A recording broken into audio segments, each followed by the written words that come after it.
ચાલો વિદ્યાર્થી મિત્રો, કરંટ અફેર્સની આપણી ગામ ગપાટા સિરીઝની અંદર આપણે એપિસોડ નંબર 24 અંતર્ગત આવી ગયા છે. Welcome to learning pocket GPSC channel. આ આપણા કરંટ અફેર સેશનમાં આજે આપણે ડમ્પિંગ સાઇટ વિશે વાત કરવાના, પછી મલેશિયા સાથે આપણી ભારતની મુલાકાત, ફોરેક્સ રિઝર્વ, પછી anti drone system, foot and mouth disease અને ભારત અને અમેરિકાની ટ્રેડ ડીલમાં જે નવો વળાંક આવ્યો છે એના વિશે આપણે ચર્ચા કરવાના છે. સો વિધાઉટ ટાઈમ ડીલે જે છે આપણે આપણા મુદ્દા ઉપર આવીએ. ક્લિયર? અને હા, એક્ઝામ પણ એકદમ નજીક આવી રહી છે, તો ખોટો ટાઈમ પાસ નહીં કરતા. બે કટ ટુ કટ સ્ટડી કરવાની હોય છે, પોઈન્ટ ટુ પોઈન્ટ વસ્તુ વાંચવાની હોય છે અને રીડિંગ કરીને ફટાફટ વસ્તુને શું કરવાની હોય છે, કમ્પ્લીટ કરવાની હોય. ઠીક છે? ચલો, તો આપણે પણ આપણા સેશનની અંદર આ જ પેરામીટર્સ અને આ જ સિદ્ધાંતને ધ્યાનમાં લઈ આજનો આપણો સેશન શું કરીએ, શરૂ કરીએ. ઠીક છે? ચલો, પહેલું તો ભારતની અંદર એક યોજના છે, એનું નામ છે ડમ્પ સાઇટ રિમેડિયેશન. રિમેડિયેશન કરવું એટલે કોઈ વસ્તુ જ્યારે બગડી ગઈ હોય એને સુધારવી. હે ને? છોકરા જે છે બગડી જાય તો આપણે એને સુધારવા પડે. એમ આપણા ભારતની અંદર ઘણી બધી એવી ડમ્પ સાઇટ છે કે જ્યાં આપણે બહુ કચરો ફેંક્યો છે. બરાબર? તો એને આપણે રિમેડિયેશન કરવું છે, એટલે કે એને સુધારવું છે. અને એ પણ આપણે જલ્દીથી સુધારવું છે, એટલે કે એક્સલરેટેડ કરવું છે. તો ડમ્પ સાઇટ રિમેડિયેશન એક્સલરેટેડ પ્રોગ્રામ હેઠળ ભારતે કઈ તારીખ સુધીમાં લક્ષ્ય પુનઃ શૂન્ય ડમ્પ સાઇટ, મતલબ કે ભારતની અંદર કોઈ ડમ્પ સાઇટ જે છે રહેવી જોઈએ નહીં, શૂન્ય ડમ્પ સાઇટ થઈ જવી જોઈએ, આ પ્રાપ્ત કરવાનું આપણે લક્ષ્ય રાખ્યું છે. આપણા ભારતની હાલત જે છે આવી ખરાબ થઈ ગઈ છે, ખાસ કરીને નગરપાલિકા અને મહાનગરપાલિકા જેને કહેવાય છે, આ લોકો જે છે એ ઘણી બધી જગ્યા પર એના શહેરોની અંદર આવી ડમ્પ સાઇટ બનાવીને બેઠા હોય અને ત્યાં જે છે કચરો ફેંકતા હોય છે. તો આપણે થોડું જોઈએ કે ભારતની અંદર આ જે પ્રોગ્રામ ચાલી રહ્યો છે એના હેઠળ સરકાર જે છે સ્વચ્છ ભારત મિશન હેઠળ શું કરી રહી છે. ચાલો, તો આપણે બધાને ખબર છે કે સ્વચ્છ ભારત મિશન જે છે ભારતમાં ચાલુ છે. આ સ્વચ્છ ભારત મિશન હેઠળ તમે હવે ધ્યાનથી સમજજો, જે પણ શહેરી સ્થાનિક સ્વરાજની સંસ્થા હોય, જેમ કે નગરપાલિકા અને મહાનગરપાલિકા, આ લોકો શું કરે, પોતાનું જે આખું આખું અર્બન એરિયા હોય ત્યાં જે છે એક આવો વિસ્તાર જે છે સિલેક્ટ કરે, જેને ડમ્પિંગ સાઇટ કહેવાય, જ્યાં ઘન કચરો જે છે બધો ફેંકવામાં આવે. કારણ કે પ્રવાહી કચરા માટે સુએજ ટ્રીટમેન્ટ પ્લાન્ટ ને એવી અલગ અલગ યોજના હોય, પણ ઘન કચરો આપણા જે શહેરોની અંદર ભેગો થાય એ ડમ્પ સાઇટમાં આવે. હવે અહીંયા જે છે એક મોટા મોટા ખાડા હોય અને ત્યાં જે છે ઓપનલી આ કચરાને ફેંકી દેવામાં આવે. હવે આનાથી થાય છે શું? આનાથી એક તો જમીનનું અને ભૂજળનું શું વધે છે, પ્રદૂષણ. કારણ કે આ કચરાની અંદર ખૂબ અમુક વખતે ઝેરી કેમિકલ હોય જે નીચે ઉતરે. હવાની અંદર જે છે પ્રદૂષણ જે છે ખૂબ ફેલાય છે, હે ને? એનો ઝેરી ગેસ ફેલાય. ખાસ કરીને મિથેન ગેસની વાત કરું, કાર્બન ડાયોક્સાઇડ અને મિથેન બંનેની કલ્પના કરો, તો બંને ગેસમાં મિથેન ગેસ જે છે એનો ગ્રીન હાઉસ પોટેન્શિયલ વધારે છે. મતલબ એક બાજુ તમે સમજો, એક બાજુ તમારી પાસે મિથેન હોય અને એક બાજુ જે છે કાર્બન ડાયોક્સાઇડ હોય, તો બંનેમાંથી મિથેન જે છે એની ગ્રીન હાઉસ ગેસ ઇફેક્ટ પેદા કરવાની ક્ષમતા કેવી છે, વધારે છે. એટલે એને કહેવાય કે ગ્રીન હાઉસ ગેસ પોટેન્શિયલ સૌથી વધારે કોનો હોય, મિથેનનો હોય. તો એક મિથેનનો અણુ જે છે એવા ઘણા બધા કાર્બન ડાયોક્સાઇડ ઉપર ભારે પડે. અને ખાસ કરીને આવા જે કચરામાંથી જ્યારે મિથેન ગેસ નીકળે, હે ને, કમ્પોઝિશનને કારણે, તો એ પણ ગ્રીન હાઉસ ગેસ ઇફેક્ટ કરે, જેનાથી પૃથ્વીનું જળવાયુ બદલાય અને પૃથ્વીનું ટેમ્પરેચર જે છે વધે. પછી ખાસ કરીને અમુક વખતે જે છે ને આવા જ ડમ્પ સાઇટની અંદર આગ લાગે. આગ લગાડવામાં આવે છે કે આગ લાગી જાય એ ચર્ચાનો વિષય છે, પણ આગ લાગી જાય ને ઘણા ટાઈમ સુધી આગ જે છે ઓલવાતી નથી. અને ઇવન અહીંયાની જે સ્થાનિક સ્વરાજની સંસ્થાઓ છે એ પણ ક્યારેક કેરલેસ બની જાય કે ભલે આગ લાગી જતી એ નથી, આજે આખો પહાડ બન્યો હોય કચરાનો મોટો, એમાંથી મોટા ભાગનું જે છે બધું સળગીને હવામાં જતું રહે, એટલે આપણા માટે પણ જગ્યા થઈ જાય. ખાસ કરીને એક સૌથી મોટું દુનિયાનું પોલ્યુશન પ્લાસ્ટિક. અહીંયા જે છે તમે જો ઘણા બધા આવા કૂતરા જે છે, હે ને, આ રીતના પશુ પક્ષીઓ જે છે અહીંયા આવતા હોય, હવે અહીંયાનું પ્લાસ્ટિક ખાય તો એના ઇકોસિસ્ટમ, એના શરીરની અંદર આ ઘૂસે. બરાબર? અને એમ કરતા કરતા કરતા આખા પર્યાવરણીય પ્રદૂષણ જે છે એની શું થઈ જાય, શરૂઆત થઈ જાય. વાત કરીએ તો ભારતની અંદર ટોટલ 2480 જેટલી ડમ્પ સાઇટો છે, હે ને? અને આની અંદર અત્યારે કુલ કચરો જે છે 25 કરોડ મેટ્રિક ટન જે છે અહીંયા મૂકવામાં આવ્યો છે. આટલો કચરો જે છે ડમ્પ સાઇટની અંદર છે. હવે પ્રોબ્લેમ એ છે કે ઘન કચરો નાખે એમાં સમસ્યા નથી, પણ પ્રોબ્લેમ એ છે કે એને ડાયરેક્ટ અને ડિસ્પોઝ કરી દેવામાં, વૈજ્ઞાનિક પદ્ધતિઓ વાપરવામાં આવતી નથી. તો હવે જો ધ્યાનથી સમજો, અને અહીંયા હવે તમારે સીસી યોજના સ્પેશિયલ પણ આપણે જે ચલાવી રહ્યા છે એમાંથી એક યોજના આપણે પકડશું. તો અહીંયા સ્વચ્છ ભારત મિશન હેઠળ ડમ્પ સાઇટ રેમિડિયેશન એક્સલરેટર પ્રોગ્રામ છે, જેના અંતર્ગત વાત એવું છે, એક તો આ પ્રોગ્રામ લોન્ચ થયો હતો 2025ના નવેમ્બર મહિનામાં. બરાબર? અહીંયા વાત એવી છે કે ઓક્ટોબર 2026 આવતા આવતા ભારતની અંદર આ એક પણ ડમ્પ સાઇટ રહેવી ન જોઈએ. તમે સમજો કેટલી ડમ્પ સાઇટ છે? ટોટલ 2480 જેટલી ડમ્પ સાઇટ છે. એને ઘટાડીને 0 કરી દેવાની છે. પણ આપણે કરશું કઈ રીતના? તો એના માટે 2 સ્ટ્રેટેજી સરકારે વિચારી છે.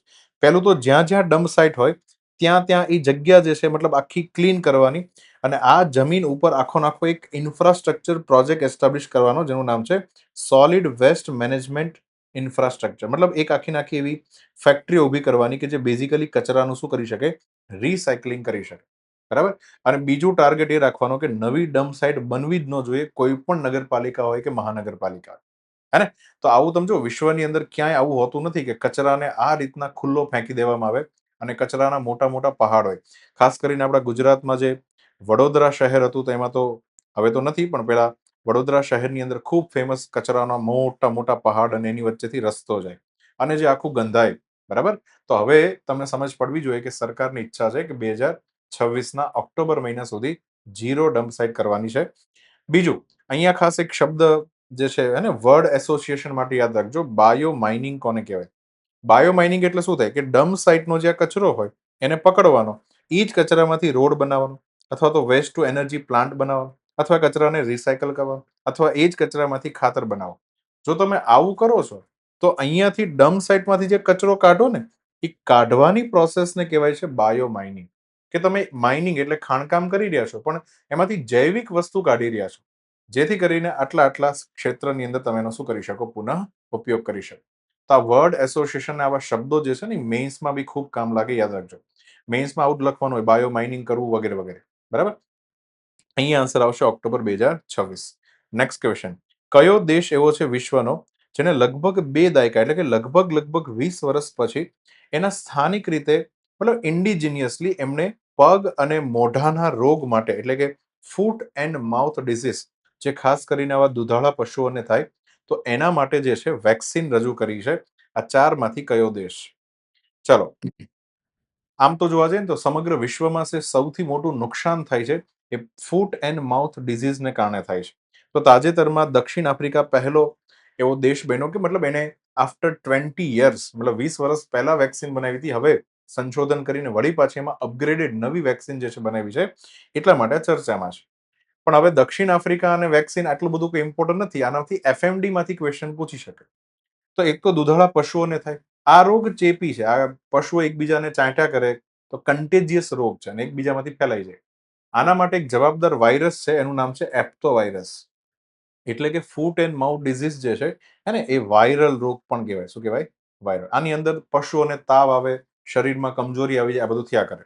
આને અટકાવવા માટે જે છે પશુઓને વારંવાર રેગ્યુલર જે છે વેક્સિન શોટ આપતા રહેવા પડે, જેથી પશુની અંદર જે છે ઇમ્યુનિટી ડેવલપ થઈ જાય, રોગ પ્રતિકારક શક્તિ શું થઈ જાય? ડેવલપ. ક્યારેક એને ક્વોરન્ટાઇન પણ કરવા પડે, મતલબ અલગ થલગ કરી દેવા પડે કે જેથી કોઈના કોન્ટેક્ટમાં ન આવે અને ડિઝીઝ ફેલાય નહીં.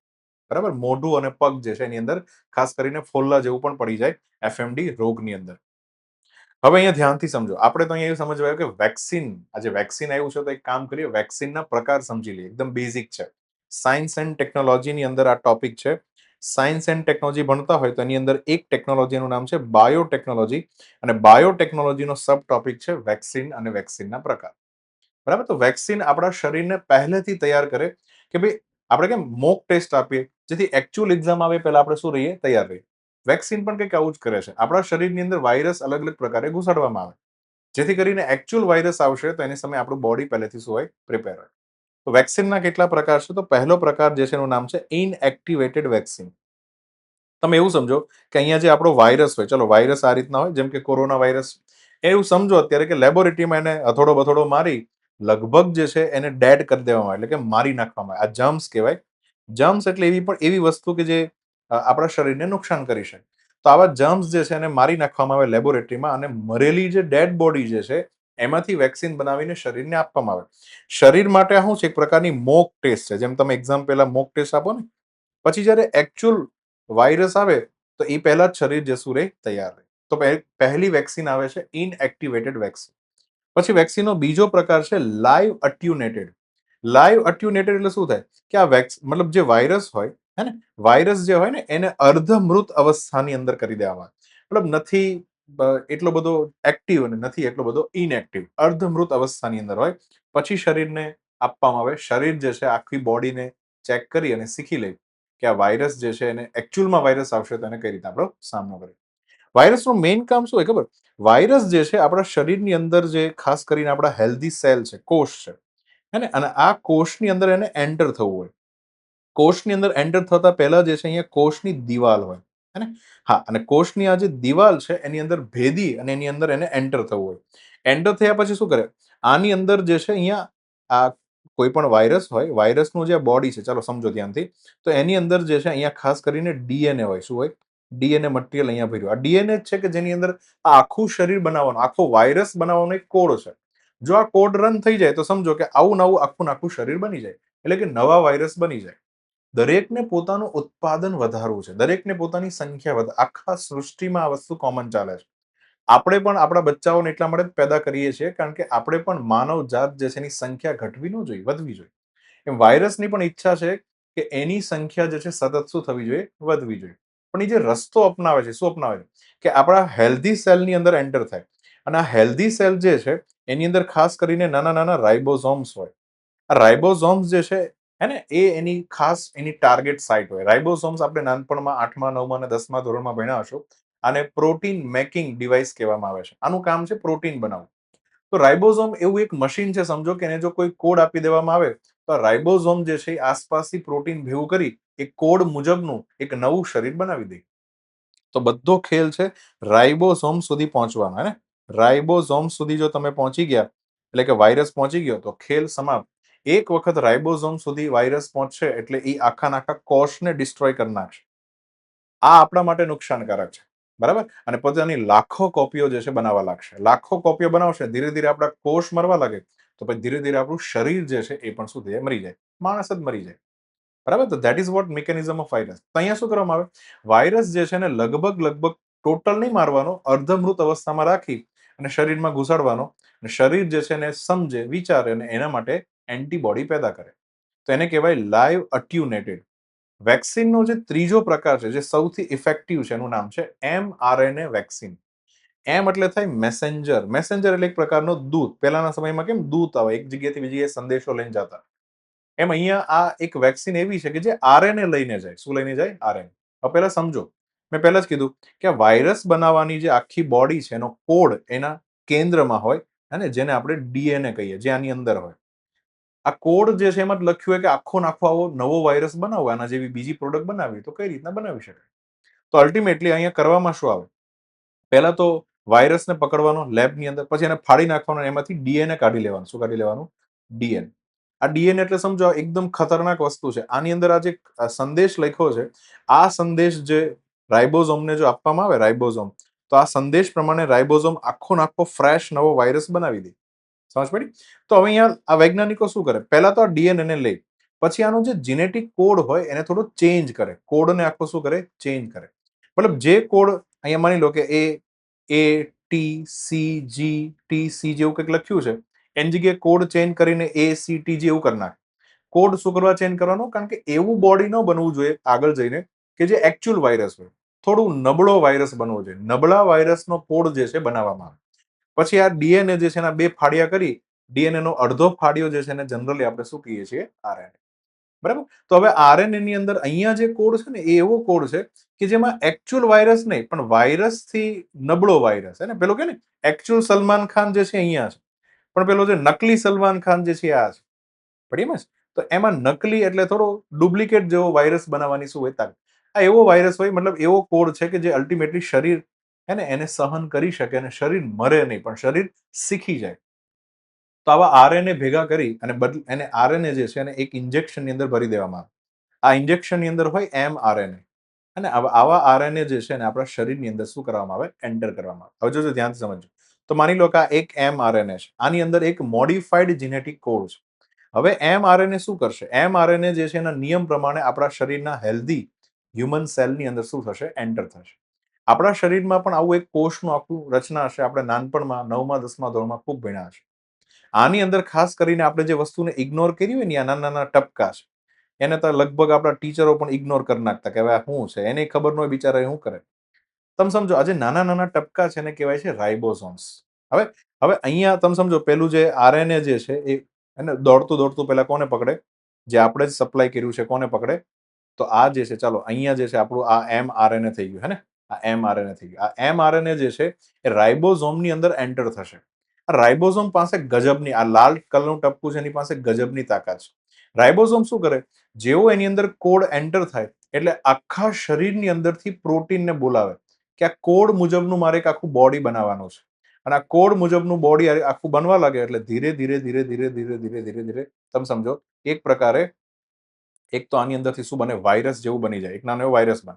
બીજું આ વૈજ્ઞાનિકોએ આ કોડમાં એવું પ્રોટીન બનાવવાનો કોડ લખ્યો હોય કે અલ્ટિમેટલી આવા એન્ટીબોડી પણ પેદા કરે. રાઇબોઝોમ શું પેદા કરે? એન્ટીબોડી પેદા કરે. આવા વાય શેપના એન્ટીબોડી છે એવું સમજી લો. હવે આ જે એન્ટીબોડી છે ને એ જ અગત્યનો ખેલ છે. તમે સમજો આ એન્ટીબોડી બની ગયા. હવે એન્ટીબોડી આપણા શરીરની અંદર છે. આ એન્ટીબોડી જે છે આપણે આ mRNA ના હિસાબે બનાવ્યા છે. હવે સમજો આ જે એન્ટીબોડી છે એ અલ્ટિમેટલી શું કરશે? તો હવે જો એકચ્યુઅલમાં વાયરસ આપણા શરીરમાં એન્ટર થાય તો આ એન્ટીબોડી એ વાયરસના અપર પાર્ટની અંદર અહીંયા જે છે એની પર જામી જાય. હવે તમે સમજો આ એકચ્યુઅલ વાયરસ છે. હવે આ વાયરસ જો આપણા શરીરમાં આ કોષની અંદર એન્ટર થવા જાય તો આ એન્ટીબોડી એને એન્ટર ન થવા દે. એક પ્રકારે વોચમેન બનાવી દે. શું બનાવી દેવા? એન્ટીબોડી એટલે વોચમેન. હે ને? તો અલ્ટિમેટલી વાયરસ પછી શરીરની અંદર અને આપણા હેલ્ધી હ્યુમન સેલની અંદર એન્ટર કરી શકે નહીં. No entry, no entry. બરાબર? તો આ જે છે સમજો આ રિયલ વાયરસ છે. આ શું છે? Real virus. હે ને? તો આપણે રિયલ વાયરસમાંથી જ હે ને ડીએનએ કાઢ્યું, એમાંથી આરએનએ બનાવ્યું અને એમાંથી અલ્ટિમેટલી આખી આ પ્રોસેસ બનાવી. તો આને કહેવાય mRNA વેક્સિન. બરાબર? તો આખો ખેલ હોય છે એન્ટીબોડી પેદા કરવાનો. આપણું શરીર જે છે એની હ્યુમન ઇમ્યુનો સિસ્ટમ એન્ટીબોડી પેદા કરે. તો આ જે છે વાયરસના શું છે? પ્રકાર છે. બરાબર? ચાલો. તો આ રીતના 3 પ્રકાર છે. ચોથો પણ એક પ્રકાર છે ડીએનએ વેક્સિન. બરાબર? એના વિશે તમે જાતે સર્ચ કરજો. મેં તમને 3 મેઇન પ્રકાર બનાવી દીધા છે. ચાલો. થોડું એ બી સમજો. બાયોટેકનોલોજીની વાત આવી છે તો મારા મગજમાં કહ્યું કે ભાઈ વિશ્વની પ્રથમ ક્લોનિંગથી જન્મેલી, ક્લોનિંગ એટલે એક આવી માં હોય તો એના જેવી જ એક્ઝેક્ટ એની માં બની જાય. જેમાં કાન જે છે, આંખ જે છે, નાક બધું જ એક્ઝેક્ટ કોપી હોય. બરાબર? તો આવી જે છે આને કહેવાય ક્લોનિંગ કરવું. હે ને? તો એક આમ કે ને કોપી પેસ્ટ કરવું, એક્ઝેક્ટ બનાવી દેવું. તો વિશ્વમાં ક્લોનિંગથી જન્મેલી ઘેટી અને પહેલી બકરી જે છે એનું તમારે નામ કહેવાનું છે. બંનેના નામ શું છે કહેવાનું છે. બરાબર? એમાંય બકરીનું કનેક્શન તો ભારત સાથે છે તો ખાસ યાદ રાખજો. આ બંનેના નામ તમારે કમેન્ટ સેક્શનમાં લખવાના છે. આગળ વધીએ તો અહીંયા દક્ષિણ આફ્રિકાએ 2 દાયકા બાદ એફએમડીની શું બનાવી છે? વેક્સિન બનાવી છે. આગળ વધીએ. વ્યાપક વ્યૂહાત્મક ભાગીદારીને મજબૂત કરવા માટે તાજેતરમાં આપણા પ્રાઇમ મિનિસ્ટર કયા આસિયાન દેશની મુલાકાત લીધી? હે ને? તો અહીંયા પાછળ ઝંડા પરથી જો ખબર પડતી હોય તો આ ઝંડો જે છે મલેશિયાનો છે. આપણે તાજેતરમાં પીએમ સાહેબ જે છે આસિયાન જે 10 દેશોનો સમૂહ છે એમાં હે ને અહીંયા મલેશિયા જે છે એની મુલાકાતે ગયા છે. દક્ષિણ પૂર્વ એશિયાના દેશોમાંથી મલેશિયાની મુલાકાત લીધી. ધ્યાનથી સમજો. એમ તો ખરેખર ને મલેશિયાના પ્રાઇમ મિનિસ્ટરે ભારતના પ્રાઇમ મિનિસ્ટરને આમંત્રણ આપ્યું કે તમે આવો. મલેશિયાના પીએમ નું નામ છે અનવર ઇબ્રાહિમ. હે ને? તો આ 2 દિવસની બેઝિકલી યાત્રા હતી. આની અંદર ભારત અને મલેશિયા વચ્ચે વેપાર વાણિજ્યની ભાગીદારી કઈ રીતના વધે, આપણા ભારત માટે એનર્જી સિક્યુરિટીના ઇશ્યુઝ કઈ રીતના આપણે સોલ્વ કરી શકીએ એના વિશે શું થશે? ડિસ્કશન. હવે મારે તમને એ કહેવું છે કે આપણે સમજો કે આ વિઝિટ થઈ છે તો એની પાછળનું મેઇન પર્પસ શું છે? આસિયાન દેશોનું જે મોટું સમૂહ છે દક્ષિણ પૂર્વ દેશોની અંદર એમાં એક શબ્દ ચાલે છે બિગ 5. બિગ 5 એટલે આસિયાન દેશના એવા 5 દેશ જેમાં છે સિંગાપોર, ઇન્ડોનેશિયા, મલેશિયા, થાઈલેન્ડ અને વિયેતનામ. હવે હું તમને એ દેખાડું કે ભારતનો આ 5 દેશ સાથે વેપાર કેટલો છે. સૌથી વધારે વેપાર આપણે સિંગાપોર સાથે કરીએ છીએ $35 બિલિયન.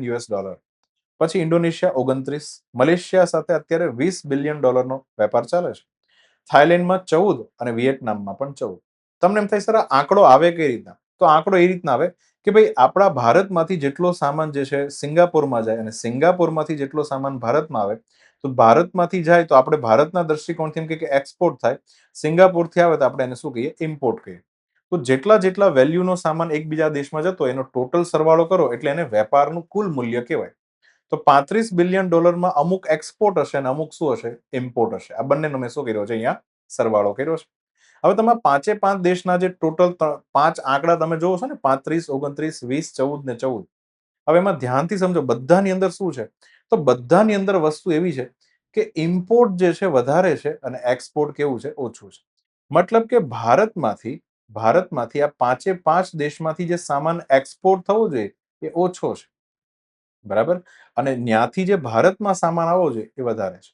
ભાઈ જેટલો સામાન આપણે એક્સપોર્ટ કરીશું તો આસિયાન દેશોના રહેલા જે વેપારીઓ ભારતને ડોલર આપશે. શું આપશે?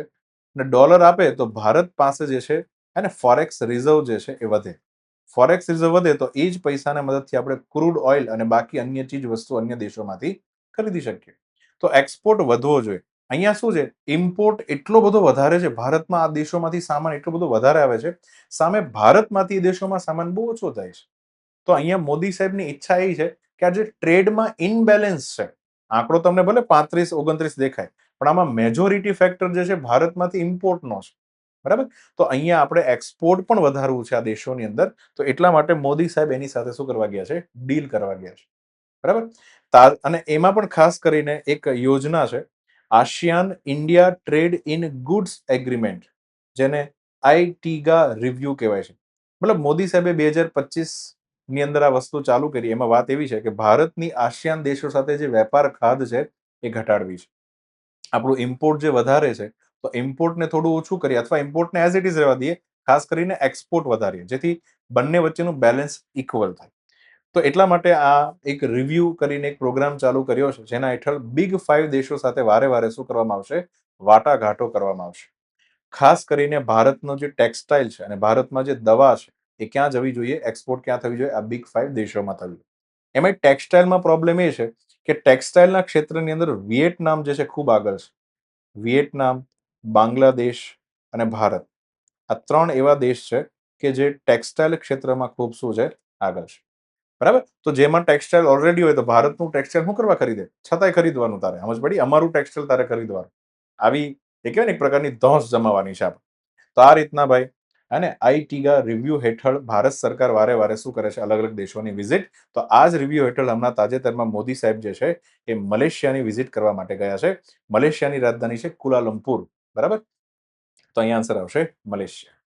ચાલો આગળ વધીએ. ભારતમાં વિદેશ હુંડિયામણ, હે ને? ચાલો, ફોરેક્સ રિઝર્વ એનો ભંડારો જે છે હમણાં તાજેતરમાં, તમે સમજો ભારતનો એક એવો ઘડો છે જે આરબીઆઈ સાચવે છે, જેની અંદર આપણા ડોલર છે, ગોલ્ડના સિક્કા, એવું ઘણું બધું છે, જેને આપણે વિદેશી હુંડિયામણ કહીએ છીએ. તો જાન્યુઆરી 2026 ની અંદર એને કયો રેકોર્ડ જે છે પાર કર્યો? કેટલું આપણી પાસે અત્યારે શું છે?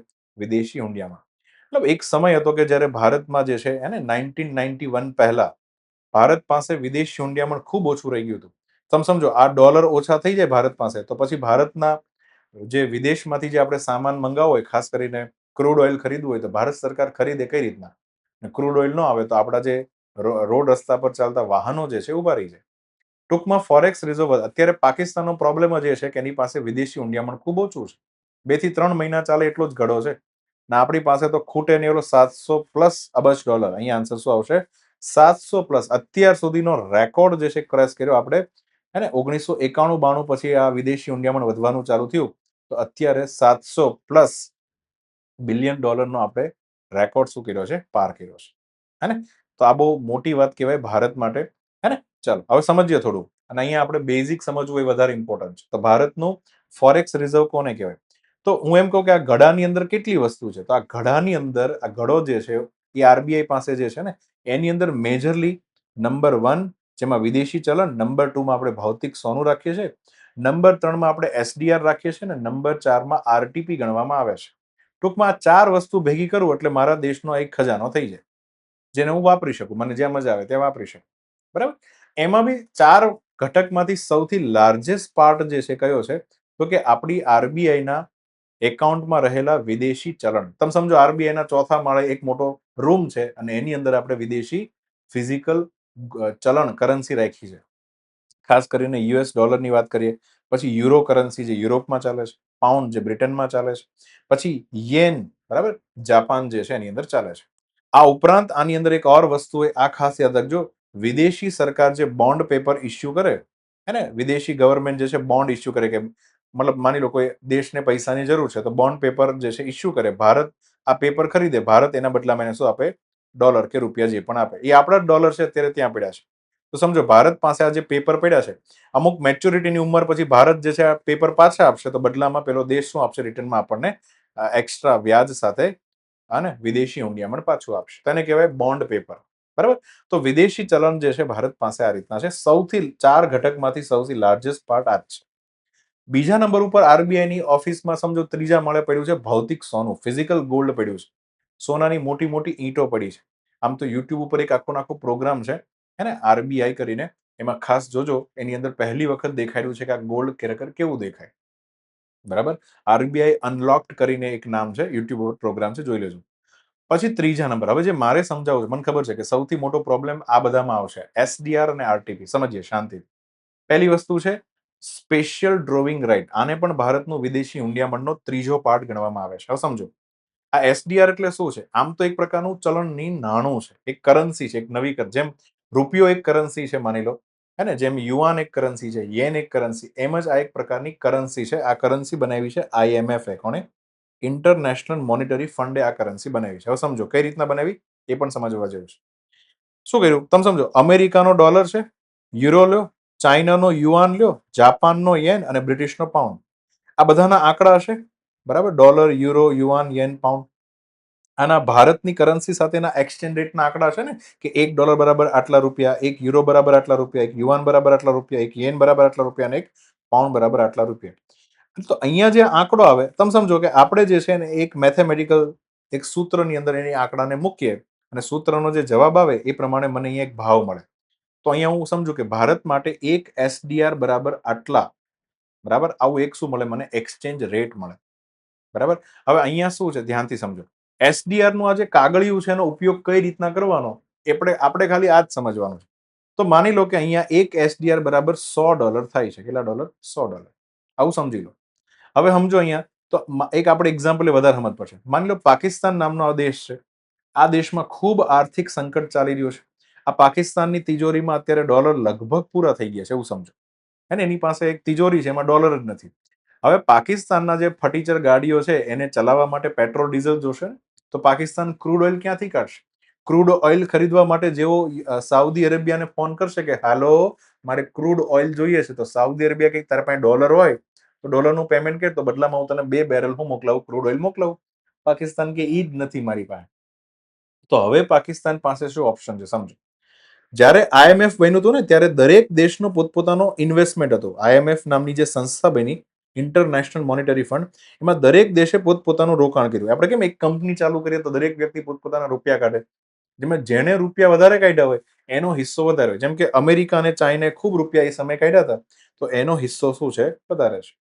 એ જ રીતના પાકિસ્તાનનો પણ એક શું હશે? પર્સન્ટેજમાં હિસ્સેદારી હશે. તો હવે અહીંયા પાકિસ્તાન કે જેની હાલત ખરાબ છે, પાકિસ્તાન શું કરશે? પાકિસ્તાનને એની હિસ્સેદારી પ્રમાણે આઈએમએફની જે મેમ્બરશિપ કોટા છે એ પ્રમાણે એને એસડીઆર ના કાગળી આપવામાં આવશે. તમે સમજો, આ કાગળ જે છે એ પાકિસ્તાન જે છે એને પાર્સલ કરી દેવામાં આવશે કે ભાઈ તારી મેમ્બરશિપ આટલી છે 5%, તો તને એ હિસાબે જે છે 5 કાગળિયા તને આપ્યા માની લો. તો હવે આ કાગળ લઈને પાકિસ્તાન હોય ને બટકા ભરશે નહીં. પાકિસ્તાન આ કાગળ જે છે એ લઈ અને પહોંચશે પપ્પા પાસે. એના પપ્પા કોણ છે? પાકિસ્તાનના પપ્પા. પાકિસ્તાનના પપ્પા એટલે કે ભારત. ભારતને કહે છે કે પપ્પા પ્લીઝ, અને ગીવ મી સમ સનશાઇન, નહીં, ગીવ મી સમ ડોલર. થોડા મને શું આપો? ડોલર આપો. કારણ કે ડોલર હશે તો મારા ક્રૂડ ઓઇલ ખરીદવા માટેના ખર્ચા નીકળશે. ભારત કે વાંધો નહીં, આપી દે તું મને તારું એસડીઆર. તો એસડીઆર કોટા જે છે એના પેપર જે છે ક્યાં જશે? ભારત પાસે. ભારત બદલામાં એને શું આપશે? એટલા વેલ્યુના, અહીંયા જે કિંમત લખી એ મુજબના શું આપશે? યુએસ ડોલર આપશે. એટલે હવે ભારત પાસે આ 3 કાગળિયા આવી ગયા. ભારત આ 3 કાગળિયાનું શું કરે? તો ભારત જે છે એના માટે આ શું કે એક પ્રકારનું ફોરેક્સ રિઝર્વ કહેવાય. શું કહેવાય? Forex reserve.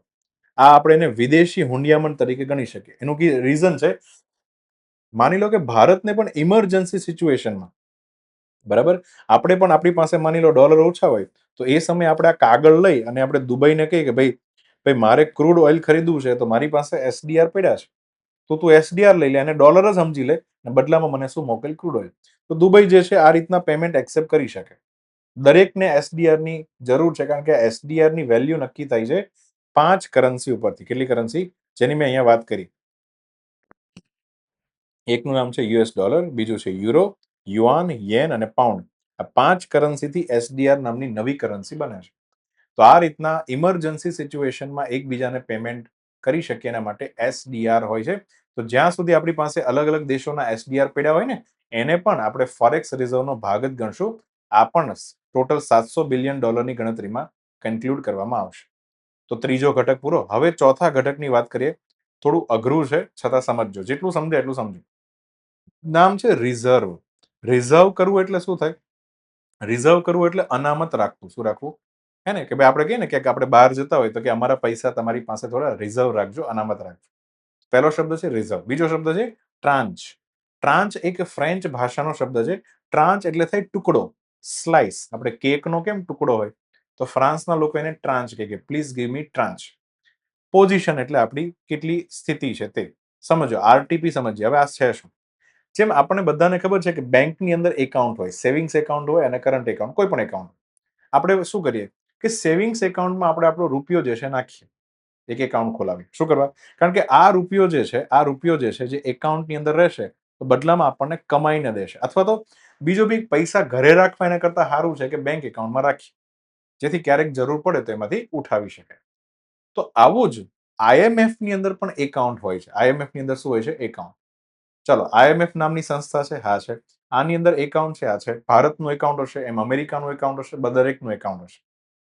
હવે અહીંયા સમજો કે જે IMF જે છે એની હારે જોડાવવું હોય તો જોડાવા માટેની એક ફી. આપણે કેમ જીમમાં જવું હોય તો જીમની એક શું હોય? મેમ્બરશિપ ફી હોય. તો સમજો કે IMF નું એકાઉન્ટ એટલે એવું છે કે આની અંદર તમારે અમુક રૂપિયા જે છે રાખવા પડે. જો આ રૂપિયા તમે રાખશો તો જ તમે IMF ના મેમ્બર તરીકે કન્ટિન્યુ રહી શકશો. બરાબર? તો એકાઉન્ટમાં પૈસા રાખવા જરૂરી છે, નહીં તો ભારત IMF ની મેમ્બરશિપ ગુમાવી દે. તો હવે આ એકાઉન્ટ જે છે એમાં પણ IMF નિયમ બનાવ્યો છે કે 75/25. મતલબ કોઈ પણ દેશે 75% રૂપિયા IMF ની અંદર એના એકાઉન્ટની અંદર લોકલ કરન્સીના ભાગરૂપે રાખવાના. તો ભારત જે છે, તો ભારતનું એકાઉન્ટની લોકલ કરન્સી કઈ છે? રૂપિયો છે. તો માની લો કે અહીંયા મેમ્બરશિપ ફી પ્રમાણે આપણે $100 આપવાના થતા હોય તો આપણે $75 જે છે એ પ્રમાણે આપણા રૂપિયા જે છે એની અંદર નાખશું. અને 25% રકમ જે છે એકાઉન્ટની અંદર કઈ રીતના રાખી શકાય? તો એના માટે હાર્ડ એસેટ, જેમાં ખાસ કરીને ગોલ્ડ પણ રાખી શકો, તમે ડોલર પણ રાખી શકો અને SDR પણ રાખી શકો. મતલબ જેની વેલ્યુ સૌથી વધારે છે એવી 25% તમારે ત્યાં રાખવાની, પોતાની કમાણીથી મૂકવાની. આ રીતના જો તમે ટોટલ ₹100 IMF ના એકાઉન્ટમાં રાખશો તો તમારી મેમ્બરશિપ કાયમ રહેશે, નહીં તો મેમ્બરશિપ જતી રહેશે. હવે અહીંયા ધ્યાનથી સમજો. અહીંયા એવું છે કે આ જે હાર્ડ એસેટ છે, સમજો અહીંયા આ જે ગોલ્ડ છે, ડોલર છે, SDR છે, આને કહેવામાં આવે છે RTP, રિઝર્વ ટ્રાન્ચ પોઝિશન. બરાબર? એક પ્રકારનો આ ટ્રાન્ચ છે. સમજો આ આખો ટુકડો છે, એમાંથી આ એટલો ટુકડો છે, સ્લાઇસ છે, એટલા માટે એને ટ્રાન્ચ કહેવામાં આવે. પહેલું તો ખબર પડી ગઈ. તો 25% નો આ જે ટ્રાન્ચ છે એ આપણી એક સ્થિતિ દેખાડે છે. બરાબર? અને આ પૈસા એવા પૈસા છે કે ભારતને જ્યારે ઈચ્છા થાય ત્યારે ભારત આમાંથી ઉપાડી શકે. ખાસ કરીને ઇમરજન્સી સિચ્યુએશન હોય ત્યારે આપણે આ પૈસા ઉપાડી શકીએ. આ પૈસા આપણે નહીં ઉપાડી શકીએ. આ આપણે ત્યાં રિઝર્વ રાખવા પડશે. એમ જ. તો આ રીતના ભારત જે છે એને RTP ની અંદર રહેલા આ જે ગોલ્ડ છે, ડોલર છે, SDR છે, આને પણ આપણા જ રૂપિયા જેવું સમજી લો. આપણા રૂપિયા છે પણ પડ્યા છે ક્યાં? IMF ના એકાઉન્ટમાં પડ્યા છે. બરાબર? એ રૂપિયા તો આપણા જ કહેવાય. તો અલ્ટિમેટલી એને પણ આપણા ભારતના ફોરેક્સ રિઝર્વનો ભાગ ગણવામાં આવે છે. ઇમરજન્સી સિચ્યુએશનમાં આનો યુઝ કરી શકાય એના માટે બનાવ્યું છે. તો RTP, હે ને, પછી SDR, પછી ખાસ કરીને ભૌતિક સોનું જે આપણા દેશની અંદર હોય, અને બાકી જે છે અલગ અલગ વિદેશી ચલણ. આમ કરીને ટોટલ 4 કમ્પોનન્ટથી ભારતનો ફોરેક્સ રિઝર્વ બને. અને આ જે છે એ હમણાં લેન્ડમાર્ક $700 બિલિયન શું કરી ગયું? ક્રોસ કરી ગયું. બરાબર છે? સમજ પડે છે? તો સમજો કે ભારતના ગળાની અંદર આ 4 વસ્તુ હોય છે. આગળ વધીએ. અમેરિકાએ ભારતીય જે ગુડ્સ છે એના પર કેટલો જે વધારાનો ટેરિફ એને લગાવ્યો હતો એ તાજેતરમાં શું કરી દીધો? દૂર કરી દીધો. પહેલા એ સમજો કે જ્યારથી આ ચુન્નુ મુન્નુભાઈ આવ્યા છે ત્યારથી જે છે એને જે ભારતને હેરાન કરવાનું ચાલુ કર્યું એનો થોડો ઇતિહાસ સમજીએ. તો આને કહેવાય છે ભારત અને અમેરિકા વચ્ચે ટ્રેડ વોર જે છે કઈ રીતના ચાલુ થયું એનો થોડો ઇતિહાસ છે. ગયા વર્ષે ફેબ્રુઆરી મહિનામાં ઇન્ડિયા અને અમેરિકા જે છે એને એક ઘોષણા કરી કે આપણે બંને દેશનો જે ટોટલ ટ્રેડ છે જેમાં ઇમ્પોર્ટ વત્તા એક્સપોર્ટ આવી ગયું તો આપણે $500 બિલિયન સુધી લઈ જવાની આપણી શું છે એક પ્રતિજ્ઞા છે, શપથ છે. તો આવી શપથ લીધી એટલે આપણે લાગ્યું કે ઓહો, તો ભારત અને અમેરિકાના સંબંધ સુધરી રહ્યા છે. પણ તરત જ એપ્રિલ મહિનામાં જે છે ધડાકો થયો અને ટ્રમ્પે જે છે ભારતને 90 દિવસનો ટાઈમ આપ્યો. કેટલા? કે 90 દિવસનો ભારત પાસે ટાઈમ છે, એટલે કે લગભગ 3 મહિનાનો ટાઈમ છે. જો અહીંયા ભારત જે છે અમેરિકા ઉપર એટલે કે USA ઉપરનો જે ટેરિફ લગાવ્યો છે ભારતે એ દૂર નહીં કરે તો અમેરિકા પણ ભારત ઉપર રેસિપ્રોકલ ટેરિફ લગાડશે. કેટલા ટકા? 26%. આવી ઘોષણા કરી એપ્રિલ 2025. 3 મહિના સુધી ભારતને સમય આપ્યો કે ડીલ કરી લો, ડીલ કરી લો. એપ્રિલ જતો રહ્યો, મે જતો રહ્યો, જૂન જતો રહ્યો, જુલાઈ મહિનામાં આવ્યા તો 90 દિવસ શું થયા? પૂરા થયા. ભારતે નક્કી કર્યું હતું, ભારતમાં એવું છે કે ભારત પોતાનું ડેરી સેક્ટર અને આ મરઘાવાળું પોલ્ટ્રી સેક્ટર જે છે એ અમેરિકા માટે નહીં ખોલે. મતલબ અમેરિકાની ડેરીની આઈટમ અને અમેરિકામાં બનેલા મરઘાની આઈટમ ભારતમાં સસ્તા ભાવે નહીં આવે. કારણ કે તો ભારતના જે ફાર્મર જે છે એને મોટું શું પહોંચે? નુકસાન. અમેરિકાની ઈચ્છા છે કે આ બંને સેક્ટર તમે ખોલો, આની પરની ટેરિફ શું કરો? દૂર કરો. પણ ભારતે સ્ટ્રોંગ ડિસિઝન અપનાવ્યું અને ખાસ કરીને ટ્રમ્પ બી કહેતો હતો કે મોદી સાહેબ જે છે એ સ્ટ્રોંગ હાર્ડ ડીલર છે ને એ તરત ઝૂકે એવા છે નહીં, ઝૂકેગા નહીં સાલા. તો 90 દિવસ સુધી ભારતે પોતાનું સ્ટેન્ડ જે છે ક્લિયર રાખ્યું. ને એટલા માટે 90 દિવસ પૂરા થયા એટલે તરત આ જુલાઈ મહિનામાં 2025માં ભારતથી જેટલો સામાન જે છે અમેરિકા આવે છે એની પર 26%ની વાત કરી હતી, પણ પછી 25% શું લગાડ્યો? ટેરિફ લગાડી દીધો. પછી આગળ મહિને તો જુલાઈ મહિનાથી પછી આગળ વધ્યા, ભારત હજી ઝૂક્યું નહીં કે ભાઈ જે થાય તે જોઈ જશે. આપણો સામાન ભલે અમેરિકામાં મોંઘો થવા લાગે, બરાબર. હા, ભારતના ઉદ્યોગો, ભારતના જે એક્સપોર્ટર્સ જે છે ને ખાસ કરીને એમાંથી ખૂબ નુકસાન પહોંચશે, પણ છતાં ભારતે કીધું કે નમતું ઝૂકવાનું થતું નથી. ઓગસ્ટ મહિનો આવ્યો. ઓગસ્ટ મહિનામાં શું થયું? તો કે ઓગસ્ટ મહિનામાં ઇન્ડિયાથી અમેરિકા આવતો સામાન જેની પર ઓલરેડી 25% ડ્યુટી લાગતી હતી, વધારાની અમેરિકા એક્સ્ટ્રા શું લગાડી? બીજી 25% ડ્યુટી લગાડી, એક્સ્ટ્રા ડ્યુટી લગાડી. અને આ જે વધારાની ડ્યુટી લગાડી ને એનું રીઝન શું આવ્યું? કે તમે રશિયાથી સસ્તું ઓઇલ ખરીદો છો એના માટે. જો ઓઇલ ખરીદવાનું બંધ નહીં કરો તો આ એક્સ્ટ્રા 25% ડ્યુટી તમારી પર લાગશે. તો ટોટલ ડ્યુટી ભારત ઉપર કેટલી લાગી જાય? 50%. મતલબ અહીંયાથી 100 રૂપિયાનો સામાન આપણે બનાવીએ, 100 રૂપિયાનો સામાન અમેરિકા જાય તો અમેરિકા જે છે 100 માંથી એને 50 રૂપિયા જે છે એક્સ્ટ્રા લઈ લે, બરાબર. તો એક્સ્ટ્રા રૂપિયા જે છે ભરવાના, એટલે ટોટલ અહીંયા સામાન જે છે 150 રૂપિયાનો થઈ જાય, મોંઘો થઈ જાય. ખાસ કરીને ટેક્સટાઇલ, જ્વેલરી, લેધર જે ભારતનું અમેરિકામાં જતું હતું એને ખૂબ ગંભીર અસર પડવાની શું થઈ ગઈ? ચાલો. છતાં મોદી સાહેબ જે છે એને કોઈ નમતું ઝૂક્યું નહીં ને આપણે રશિયાથી સસ્તું ઓઇલ મેળવવાનું શું રાખ્યું? ચાલુ રાખ્યું. ડિસેમ્બર મહિનો આવ્યો 2025માં ભારતે નક્કી એવું કર્યું કે હવે આપણા ખજાનો ભરાઈ ગયો છે, હવે આપણે સસ્તું ઓઇલ જે રશિયાથી મંગાવીએ છીએ એને આપણે શું કરીએ? બંધ કરીએ, ઓછું કરીએ. તો ડિસેમ્બર 2025થી ઓઇલ ખરીદવાનું શું કરી દીધું? ભારતે ઓછું કરી દીધું, જે અમેરિકાની શરત હતી. તો અમેરિકાએ પણ તાજેતરમાં ફેબ્રુઆરી 2026માં બીજી તારીખે ઘોષણા કરી ટ્રમ્પે કે ભારત સાથે એક ઇન્ટરીમ ટ્રેડ ડીલ થઈ ગઈ છે. 6ઠ્ઠી તારીખે અમેરિકા અને ઇન્ડિયાનું જોઈન્ટ સ્ટેટમેન્ટ આવ્યું કે આજે 25% એ તો લાગુ જ છે, પણ જે એક્સ્ટ્રા 25% જે રશિયાને કારણે લાગી હતી એ 25% ડ્યુટી અમેરિકા હવે શું કરે છે? નાબૂદ કરે છે, બરાબર. હવે આનું બીજું અમેરિકાએ એ પણ કીધું છે કે આટલા સમય સુધી, મતલબ તમે સમજો, જ્યારે ઓગસ્ટ મહિનાથી અમેરિકા એક્સ્ટ્રા 25% લેવાનું ચાલુ કર્યું, તો ઓગસ્ટ મહિનાથી લઈ અને ખાસ કરીને જાન્યુઆરી મહિના સુધી આજે એક્સ્ટ્રા 25% રૂપિયા જે અમેરિકાના ભંડારામાં ભેગા થયા છે ને, જે ભારતના છે, તો અમેરિકાએ એવું પણ કીધું છે કે અમે આ બધા રૂપિયા જે છે જે પ્રોડક્ટ જે છે અમેરિકામાં આવી હતી બધા અમે રિટર્ન કરી દઈશું. એટલે કે રિફંડ પોલિસી પણ જાય એટલું અમેરિકા ઓળઘોળ થઈ ગયું છે ભારત ઉપર. પણ આ બધું કહેવાય છે કે આ બધા મરચા લાગ્યા છે એના કારણે, કારણ કે અહીંયા હે ને જાન્યુઆરી મહિનાની અંદર ખાસ કરીને 26 તારીખે ભારતે યુરોપિયન યુનિયન સાથે જે mother of all trade deal કરીને આ જે છે અમેરિકાને પસંદ નથી પડ્યું ને એના કારણે જે છે આ ખેલ આખો થયો છે. તો એક્સ્ટ્રા 25% જે ડ્યુટી નાબૂદ કરી છે અને જે પૈસા અમેરિકાને મળ્યા હતા હવે અમેરિકા રિટર્ન કરશે, બરાબર. તો એ કંઈક 26-27 બિલિયન ડોલર જે છે અમેરિકાના એકાઉન્ટમાં એક્સ્ટ્રા આવી ગયા હતા તો એ પાછા આપી દેશે, જેથી ભારતના જે એક્સપોર્ટરો હતા એને પણ હવે એક આશા જાગી છે કે આપણો જે રૂપિયો એક્સ્ટ્રા જતો રહ્યો હતો એ પાછો આપણા એકાઉન્ટમાં ક્રેડિટ થઈ જશે. ને એના માટે શું કરવું એ બધું સરકારો વિચારશે. ક્લિયર? ચાલો, તો અહીંયા આન્સર આવશે 25% ડ્યુટી શું કરી છે? નાબૂદ. આગળ વધીએ. કઈ પોર્ટ ઓથોરિટી એવી છે કે ભારતમાં સૌથી પહેલી વખત એકદમ અદ્યતન એન્ટી ડ્રોન સિસ્ટમ તૈનાત કરનાર બન્યું છે?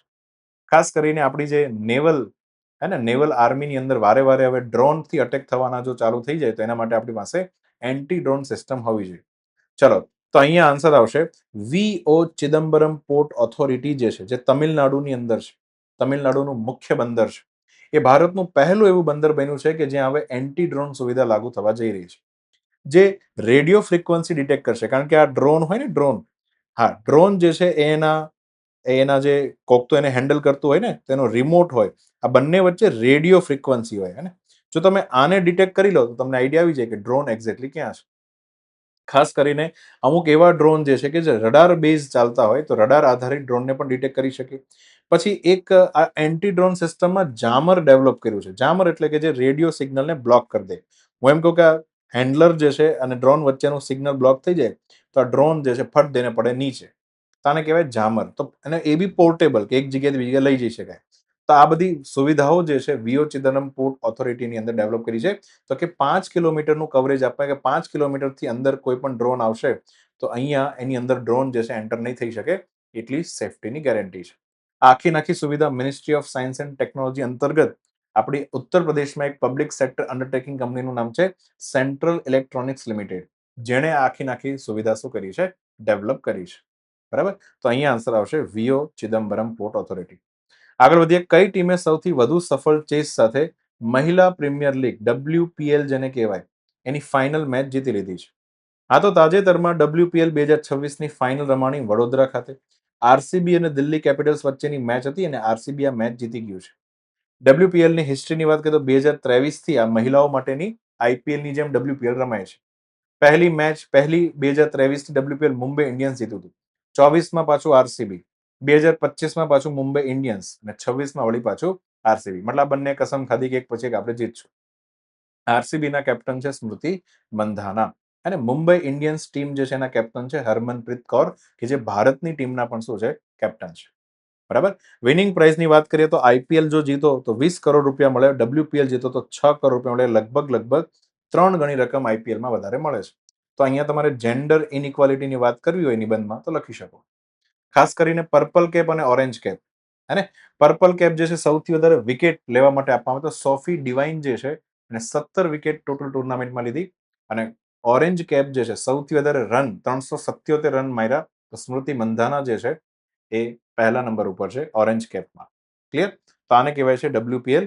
હા, આ વખતની WPL આરસીબી જીતી ગઈ છે અને આરસીબી લગભગ બધાની ફેવરેટ ટીમ હોય છે.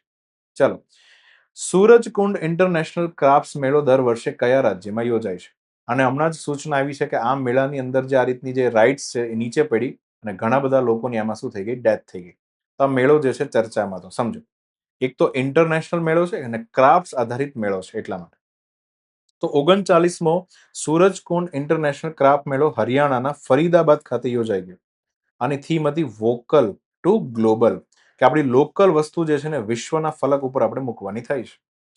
આની અંદર થીમ સ્ટેટ હતા ઉત્તર પ્રદેશ અને મેઘાલય. જેમ એના વધારે કારીગરો જે છે એને અહીંયા અલગ અલગ જે છે થીમ આપી હોય એના પ્રમાણે પ્રોડક્ટ બનાવી હોય. તો 2 રાજ્ય જે છે ઉત્તર પ્રદેશ અને મેઘાલય શું હોય, થીમ રાજ્ય. 20 થી વધુ રાજ્યના કારીગરો જે છે અહીંયા પોતાની ક્રાફ્ટ પ્રદર્શિત કરવા માટે આવ્યા હતા. અને ઇજિપ્ત જે છે આ મેળાની અંદર શું હતો, આંતરરાષ્ટ્રીય ભાગીદાર દેશ હતો. બરાબર. દરેક મેળાની અંદર આવું હોય છે કે એક દેશ જે છે ભાગીદાર દેશ હોય હે ને, જેથી આ બંને દેશ વચ્ચેના એક સોફ્ટ પાવર પણ શું થાય, વધે. એ દેશની જે કળા જે છે એ પણ અહીંયા મેળાની અંદર શું કરવામાં આવે, પ્રદર્શિત કરવામાં આવે. ક્લિયર? તો અહીંયા 39મો સૂરજકુંડ ઇન્ટરનેશનલ ફેસ્ટિવલ ફરીદાબાદ જે છે હરિયાણાની અંદર યોજાય. આગળ વધીએ. કયો દેશ જે છે ને આઈસીસી અંડર-19 ક્રિકેટ વર્લ્ડ કપ જે છે 2026 જીતી લીધો? આ તો ભારતે જીતી લીધો. વાત કરીએ આઈસીસી અંડર-19 વર્લ્ડ કપ તો પહેલી વખત 1988માં રમાણો. પછી 10 વર્ષ બાદ એટલે કે 1998માં રમાણો. પછી દર 2 વર્ષે આઈસીસીનો અંડર-19 19 વર્ષથી જેની ઓછી ઉંમર હોય એવા છોકરાઓ જે છે શું રમે, વર્લ્ડ કપ. તો બાયનિયલ છે એટલે કે દર 2 વર્ષે રમે છે. તાજેતરમાં જે રમાણો એ ભારત વર્સિસ ઇંગ્લેન્ડ એ ફાઇનલ મેચ હતી. હરારે ઝિમ્બાબ્વેમાં મેચ રમાણી અને ભારત જે છે રેકોર્ડ બ્રેક સાથે 6ઠ્ઠી વખત આ વર્લ્ડ કપનું ટાઇટલ એને જીતી લીધું. આપણા ભારતના કેપ્ટન હતા આયુષ મહાત્રે અને આ ની અંદર સૌથી વધારે રન જે છે વૈભવ સૂર્યવંશી જે બિહારથી છે એને ઠોક્યા હતા. તો અહીંયા જે છે વર્લ્ડ કપ જીતી લીધું છે ભારત. તો આન્સર આવશે ભારત. આગળ વધીએ. આરબીઆઈ દ્વારા વર્તમાન પોલિસી રેપો રેટ જે છે શું રાખવામાં આવ્યો છે? આ ચારમાંથી કયો રેટ છે? અને આની સાથે આપણે આપણા ઇકોનોમીનું સ્ટેટિક પણ આપણે સમજીશું. ચાલો. પહેલા તો સમજો કે ભારતની આ જે મધ્યસ્થ બેંક આરબીઆઈ છે એના 3 મુખ્ય કાર્ય છે. પહેલું, ભારતની અંદર ચીજ વસ્તુઓનો ભાવ ન વધવો જોઈએ એટલે કે મોંઘવારીને કાબુમાં રાખવી પડે. બીજું, આરબીઆઈના અંડરમાં જે એસબીઆઈ, એચડીએફસી બેંકો છે એનું રેગ્યુલેશન કરવું કે ક્યાંક ફ્રોડ ન કરે. અને ત્રીજું જે હમણાં જ આપણે આગળ ભણ્યા ફોરેક્સ રિઝર્વ વિદેશી ઊંડિયામણ એનું નિયમન કરવું, જેની અંદર આપણે 4 ઘટક બન્યા હતા, હે ને? તો આ જે છે 3 કામ આરબીઆઈના સૌથી ઇમ્પોર્ટન્ટ કામ છે. એમાં એક કામ આજે આપણે ચર્ચા કરવાને કહેવાય છે મોંઘવારીને કાબુમાં રાખવી. મોંઘવારી માટે એક આંકડો છે એને કહેવાય છે સીપીઆઈ, કન્ઝ્યુમર પ્રાઇસ ઇન્ડેક્સ. નિયમ એવો છે કે 4 ± 2%, એટલે કે 2 થી લઈ 6% વચ્ચે જે છે મોંઘવારી રહેવી જોઈએ. આનાથી મોંઘવારી વધવી ન જોઈએ, એ આરબીઆઈની જવાબદારી બને છે. તો એટલા માટે એક સ્પેશિયલ ડેડિકેટેડ કમિટી બનાવવામાં આવી છે, એનું નામ છે મોનેટરી પોલિસી કમિટી. બરાબર? તો આ કમિટી એની અંદર 6 મેમ્બરો હોય છે. આરબીઆઈના ગવર્નર, આરબીઆઈના ડેપ્યુટી ગવર્નર અને આરબીઆઈના એક્ઝિક્યુટિવ ડાયરેક્ટર. મતલબ આ 3 જણા આરબીઆઈ તરફથી આવશે. બાકીના 3 એક્સપર્ટ હોય છે, જે સરકાર દ્વારા શું કરવામાં આવે, અપોઇન્ટ કરવામાં આવે. બરાબર? ઇકોનોમિક્સ સ્કૂલની અંદર પીએચડી કરતા કોઈ પ્રોફેસર હોય વગેરે વગેરે. 6 જણાએ ભેગા થઈને નક્કી કરવાનું છે, ડિસિઝન લેવાનું છે.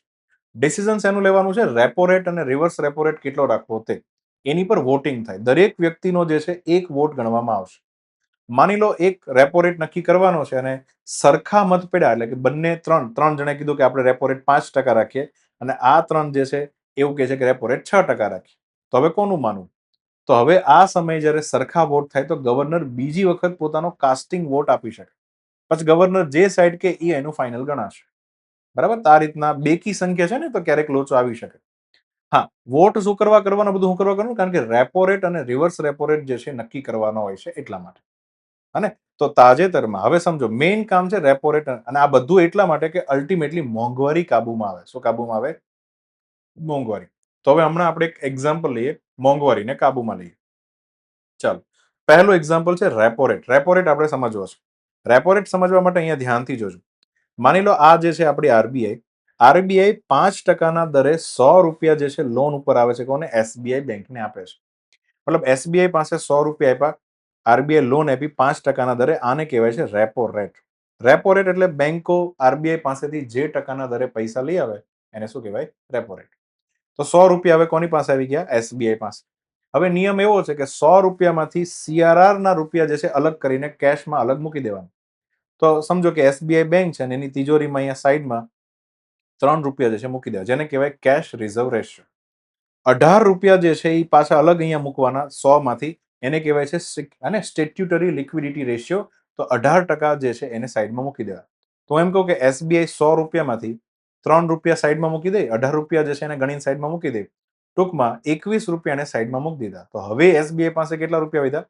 તો હવે એસબીઆઈ પાસે હે ને 79 રૂપિયા જે છે વધ્યા છે. આ 79 રૂપિયા જે છે લોનમાં ગુમાવી શકે. ગ્રાહકોને ફોન કરીને દે દનાદન શું આપી શકે? લોન આપી શકે. તો આ જે છે 79 રૂપિયાની લોન જે છે કસ્ટમરને વેચે, અને કસ્ટમરને કેટલા ટકા વેચે? તો માની લો 10% એસબીઆઈ જે છે કસ્ટમરને વેચે. કસ્ટમર આ રૂપિયાનું શું કરે? કસ્ટમર પાસે આ 79 રૂપિયા આવ્યા, તો હે ને, તો હમણાં વેલેન્ટાઇન આવે છે તો એની ગિફ્ટ લેવા માટે શું કરશે? ખરીદી કરશે. હે ને, કાંઈ પણ ખરીદી કરવી હોય તો શું કરશે? પરચેસ કરશે. લોન લઈને ખરીદી, લોન લઈને ગર્લફ્રેન્ડને ખુશ કરશે.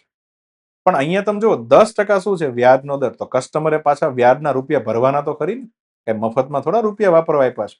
10% રેટ છે, તો આને તો લોન રેટ કહેવાય ને. ખાસ કરીને એસબીઆઈમાં હોમ લોન રેટ આવે, બિઝનેસ માટેની લોન, ઘણી બધી લોન આવ્યા કરે, એના માટે 10%. હવે એટલું તો ખબર પડવી જોઈએ સાદા માણસને કે જે રકમ ઉપર આરબીઆઈ અહીંયા 5% રૂપિયા લઈ આવી છે, તો આ જે નીચે જે આ રકમ છે હે ને, એ રકમ જે છે 5% કરતા હંમેશા કેવી રાખવી પડે? વધારે રાખવી પડે. તમે સમજો છો? આ 5% છે તો આ હંમેશા 5% કરતા આ આંકડો જે છે ને 5% કરતા વધારે હોવો જોઈએ. તમે સમજો, કારણ કે અહીંયા જો કે આ કસ્ટમર જે છે એ શું કરશે? તો કે 79 રૂપિયા લોન ઉપર લેવો તો હવે એનું 7.9 રૂપિયા વ્યાજ કોને ભરશે? એસબીઆઈ ને ભરશે. એસબીઆઈ આ 7 રૂપિયામાંથી 5 રૂપિયા કોને જમા કરાવશે? આરબીઆઈ. અને 2 રૂપિયા જે છે એની શું થઈ ગઈ? કમાણી. આ એસબીઆઈ ની ઘર પંખા, સેલરી, પગાર બધું કાઢવાનું ને, તો 2 રૂપિયા એસબીઆઈ ની શું થઈ ગઈ? કમાણી. આ રીતના ધંધો ચાલે. ટૂંકમાં આરબીઆઈ ડાયરેક્ટ કસ્ટમર સુધી નથી પહોંચતી. આરબીઆઈ પેલા બેંકને રૂપિયા આપે, હે ને, અને બેંક જે છે નીચે કોને આપે? કસ્ટમર. આ રીતની કંઈક 3 લેવલની સિનર્જી ચાલે છે. બરાબર? તો અહીંયા જોજો, ધ્યાનથી સમજજો. આરબીઆઈ જે ટકા દરે બેંકને રૂપિયા આપે આને કહેવાય રેપો રેટ. પછી બેંક જે છે એ જ રૂપિયામાં એક્સ્ટ્રા ટકા ચડાવી અને લોન થી કસ્ટમરને આપે. હવે માની લો પહેલા જે છે રેપો રેટ હતો 5%. કેટલો હતો? 5%. અહીંયા ધ્યાનથી, આ 5% છે. હવે આરબીઆઈ જે છે શું કરે છે? રેપો રેટ વધારીને 6% કરે છે. શું કરે છે? 6%. તો નીચે પહેલા 10% લોન આવતી હતી, હવે બેંકો પોતાની લોન કેટલા ટકા કરી નાખશે? 12% કરી. બેંકો બી તો પોતાનું વ્યાજ વધારશે ને, તો લોનનો વ્યાજ શું થઈ ગયો? વધી ગયો. હવે આ જે આશિક જે છે એ લોન લેવા નહીં જાય, કારણ કે એની ગર્લફ્રેન્ડ તો રહી, પણ બીજી સામે લોનના પર્સન્ટેજ શું થઈ ગયા? વધી ગયા. એ લોન લેવાનું શું કરી દેશે? બંધ કરી દેશે. તો હવે આ આશિકને જે ખરીદી કરવી છે એ ખરીદી નહીં કરે. ખરીદી નહીં કરે તો બજારમાં એ વસ્તુની શું ઘટી જશે? માંગ ઘટી જશે. તો દુકાન ઉપર રહેલો માલિક જે છે રાહ જોતો હોય કે ક્યારે ઓલો આશિક આવે મારી ખરીદી કરવા મારા બજારમાંથી, પણ એ આશિક આવશે નહીં. એના પરથી મારે હવે ખરીદવાનું થતું નથી. તો અલ્ટિમેટલી માંગ ઘટી જાય તો માલિક શું કરે? એની પ્રોડક્ટ જે છે વેચાવાની જ બંધ થઈ જાય. તો માલિક જે છે શું કરે કે કઈ કામ કરે, પોતાની પ્રોડક્ટનો ભાવ આપણે શું કરી નાખીએ? ઘટાડી નાખીએ. જો અહીંયા ભાવ ઘટી ગયો એટલે મોંઘવારી જે છે એ ધીરે ધીરે ઓછી થવા લાગી. તો તમને એટલી ખબર પડવી જોઈએ કે મોંઘવારી ઘટાડવા માટે રેપો રેટ જે છે ને વધારવામાં આવે છે. હે ને? અહીંયા આપણે 5% થી રેપો રેટ કેટલો વધારી દીધો? 6% કરી દીધો. બરાબર? તો આ રીતની સિસ્ટમ ચાલે છે રેપો રેટ.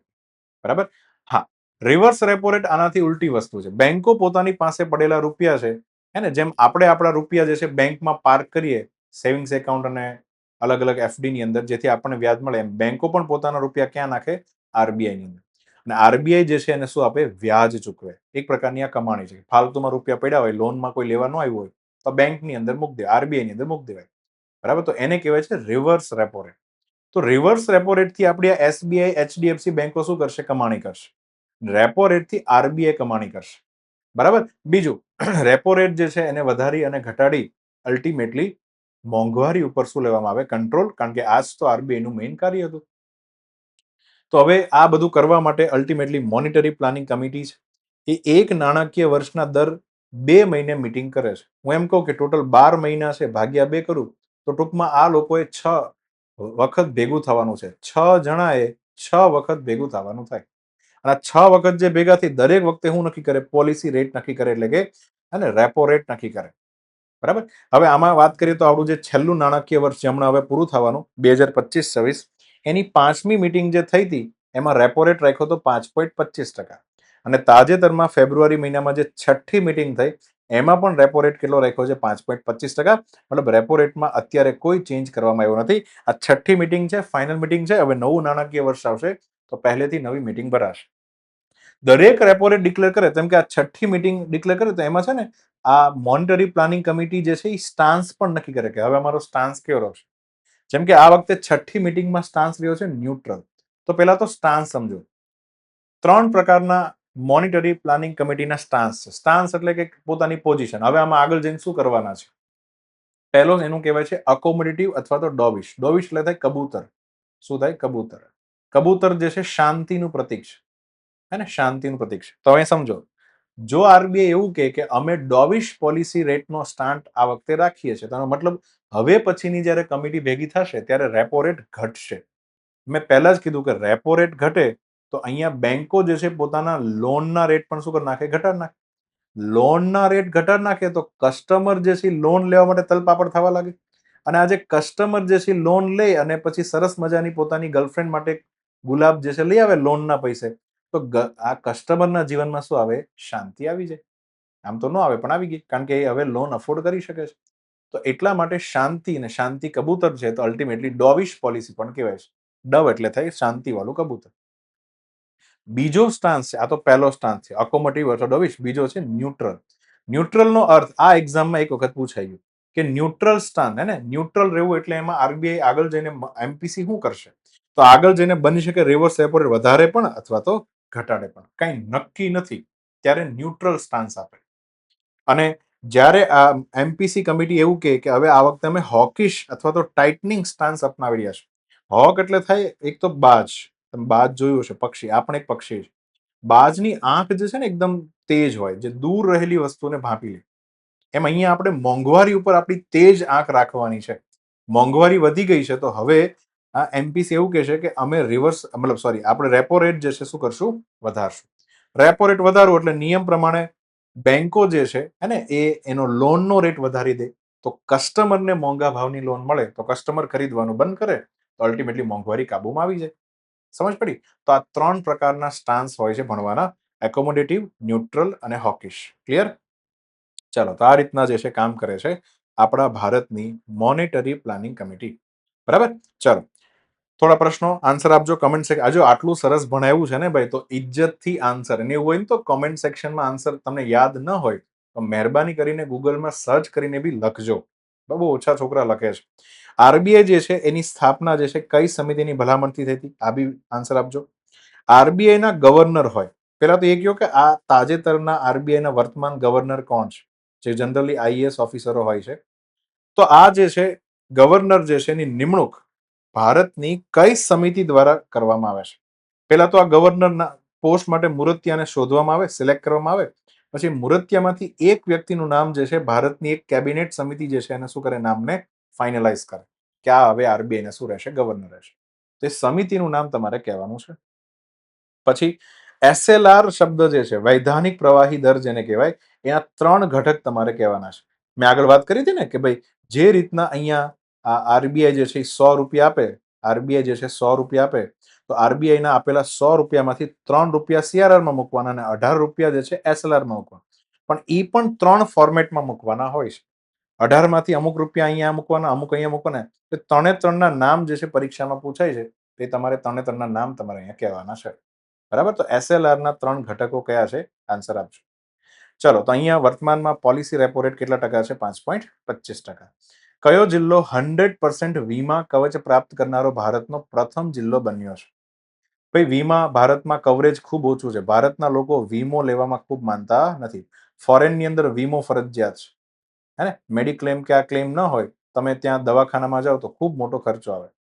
તો ભારતમાં હવે એક ઝુંબેશ ઉપાડવામાં આવી છે. કેન્દ્ર સરકારનો એક રોડ મેપ છે, જેમાં આપણે 2047 કે જ્યારે આઝાદીના 100 વર્ષ પૂરો થશે, આપણી ઈચ્છા છે કે દરેક વ્યક્તિને શું મળી જાય? ઇન્સ્યોરન્સ મળી જાય.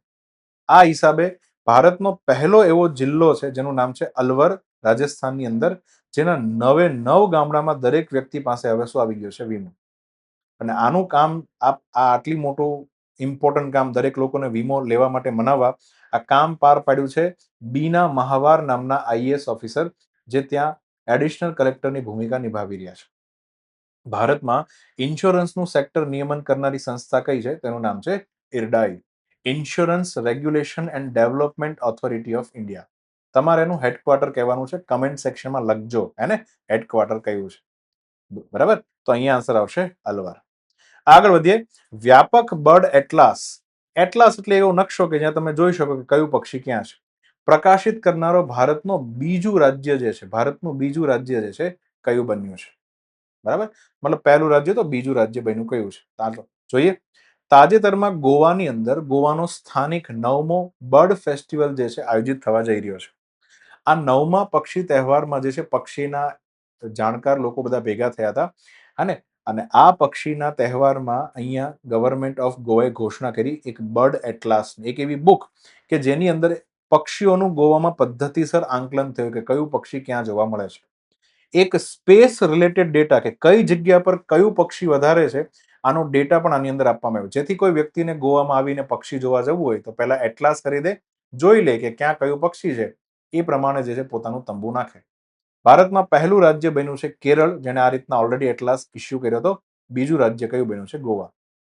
આ વખતના પક્ષી તહેવારની થીમ એમની હતી મજેસ્ટિક મહાદય. કાંઈ કામની નથી, પણ મહાદય નામની જે નદી છે એ સમજજો. મહાદય નામની નદી આ આપણા ગોવાની અંદર જે છે એને આ વેસ્ટર્ન ઘાટમાંથી ઉદ્ભવિત થાય અને આ રીતના એને વેસ્ટ ટુ ઈસ્ટ બાજુ શું કરે છે? ફ્લો કરે છે. વેસ્ટ ટુ ઈસ્ટ બાજુ. કર્ણાટકમાંથી એનું ઉદ્ગમ સ્થાન છે અને બાયોડાયવર્સિટીનું હોટસ્પોટ છે મહાદયી નદી, જે ગોવાની મુખ્ય નદીમાંથી એક છે. ગોવાની બીજી નદીનું નામ છે જુવારી, હે, આમ પણ ત્યાં જુવારીઓ વધારે છે. ચાલો, તો અહીંયા આન્સર આવશે ગોવા. આગળ વધીએ. અગ્નિ-3 બેલિસ્ટિક મિસાઇલનું પરીક્ષણ જે છે એનું પ્રક્ષેપણ કયા કમાન્ડ દ્વારા જે છે કરવામાં આવ્યું હતું? અગ્નિ-3 મિસાઇલ જે છે એનું ટેસ્ટિંગ કરવામાં આવ્યું. એમ તો પ્રક્ષેપણ એટલે પાછળથી આગ લગાવીને એક વખત ચેક કરવાનું કે આપણા સાધન આપણે બનાવીને મૂકી તો દીધા છે, એમ ચાલે છે ને બરાબર, કારણ કે આનો રોજ ઉપયોગ થતો ન હોય એટલે વારે વારે તમારે એને ચેક કરતું રહેવું પડે. તો કઈ કમાન્ડ દ્વારા જે છે આ વસ્તુ કરવામાં આવી, યાદ રાખજો. અને દર વખતે આંખ બંધ કરીને ડીઆરડીઓ આન્સર ન હોય, ક્યારેક આન્સર બદલાઈ જાય, તો થોડું સમજજો. ક્યારેક બાટલામાં ઉતરી જાવ, મરી જાવ. ચલો સમજો. પહેલા તો આખી વાત સમજીએ. 2026ના હિસાબથી સમજીએ. ભારત પાસે એક મિસાઇલ, એનું નામ છે અગ્નિ મિસાઇલ, જે આપણો IGMDP integrated guided missile development programme, હે ને, એપીજે અબ્દુલ કલામ, એના પટના પ્રોગ્રામની અંદર એમાં પૃથ્વી, અગ્નિ, ત્રિશુલ, નાગ અને આકાશ મિસાઇલ છે, એમાંથી A4 છે અગ્નિ મિસાઇલ, જે ભારત સરકારે ડેવલપ કરી છે. બેલેસ્ટિક મિસાઇલ છે, મતલબ આ રીતના ઉપર જશે, સ્પેસમાં જશે અને સ્પેસમાંથી પછી રિટર્ન પણ આવશે અને પોતાના ટાર્ગેટ ઉપર અટેક કરશે.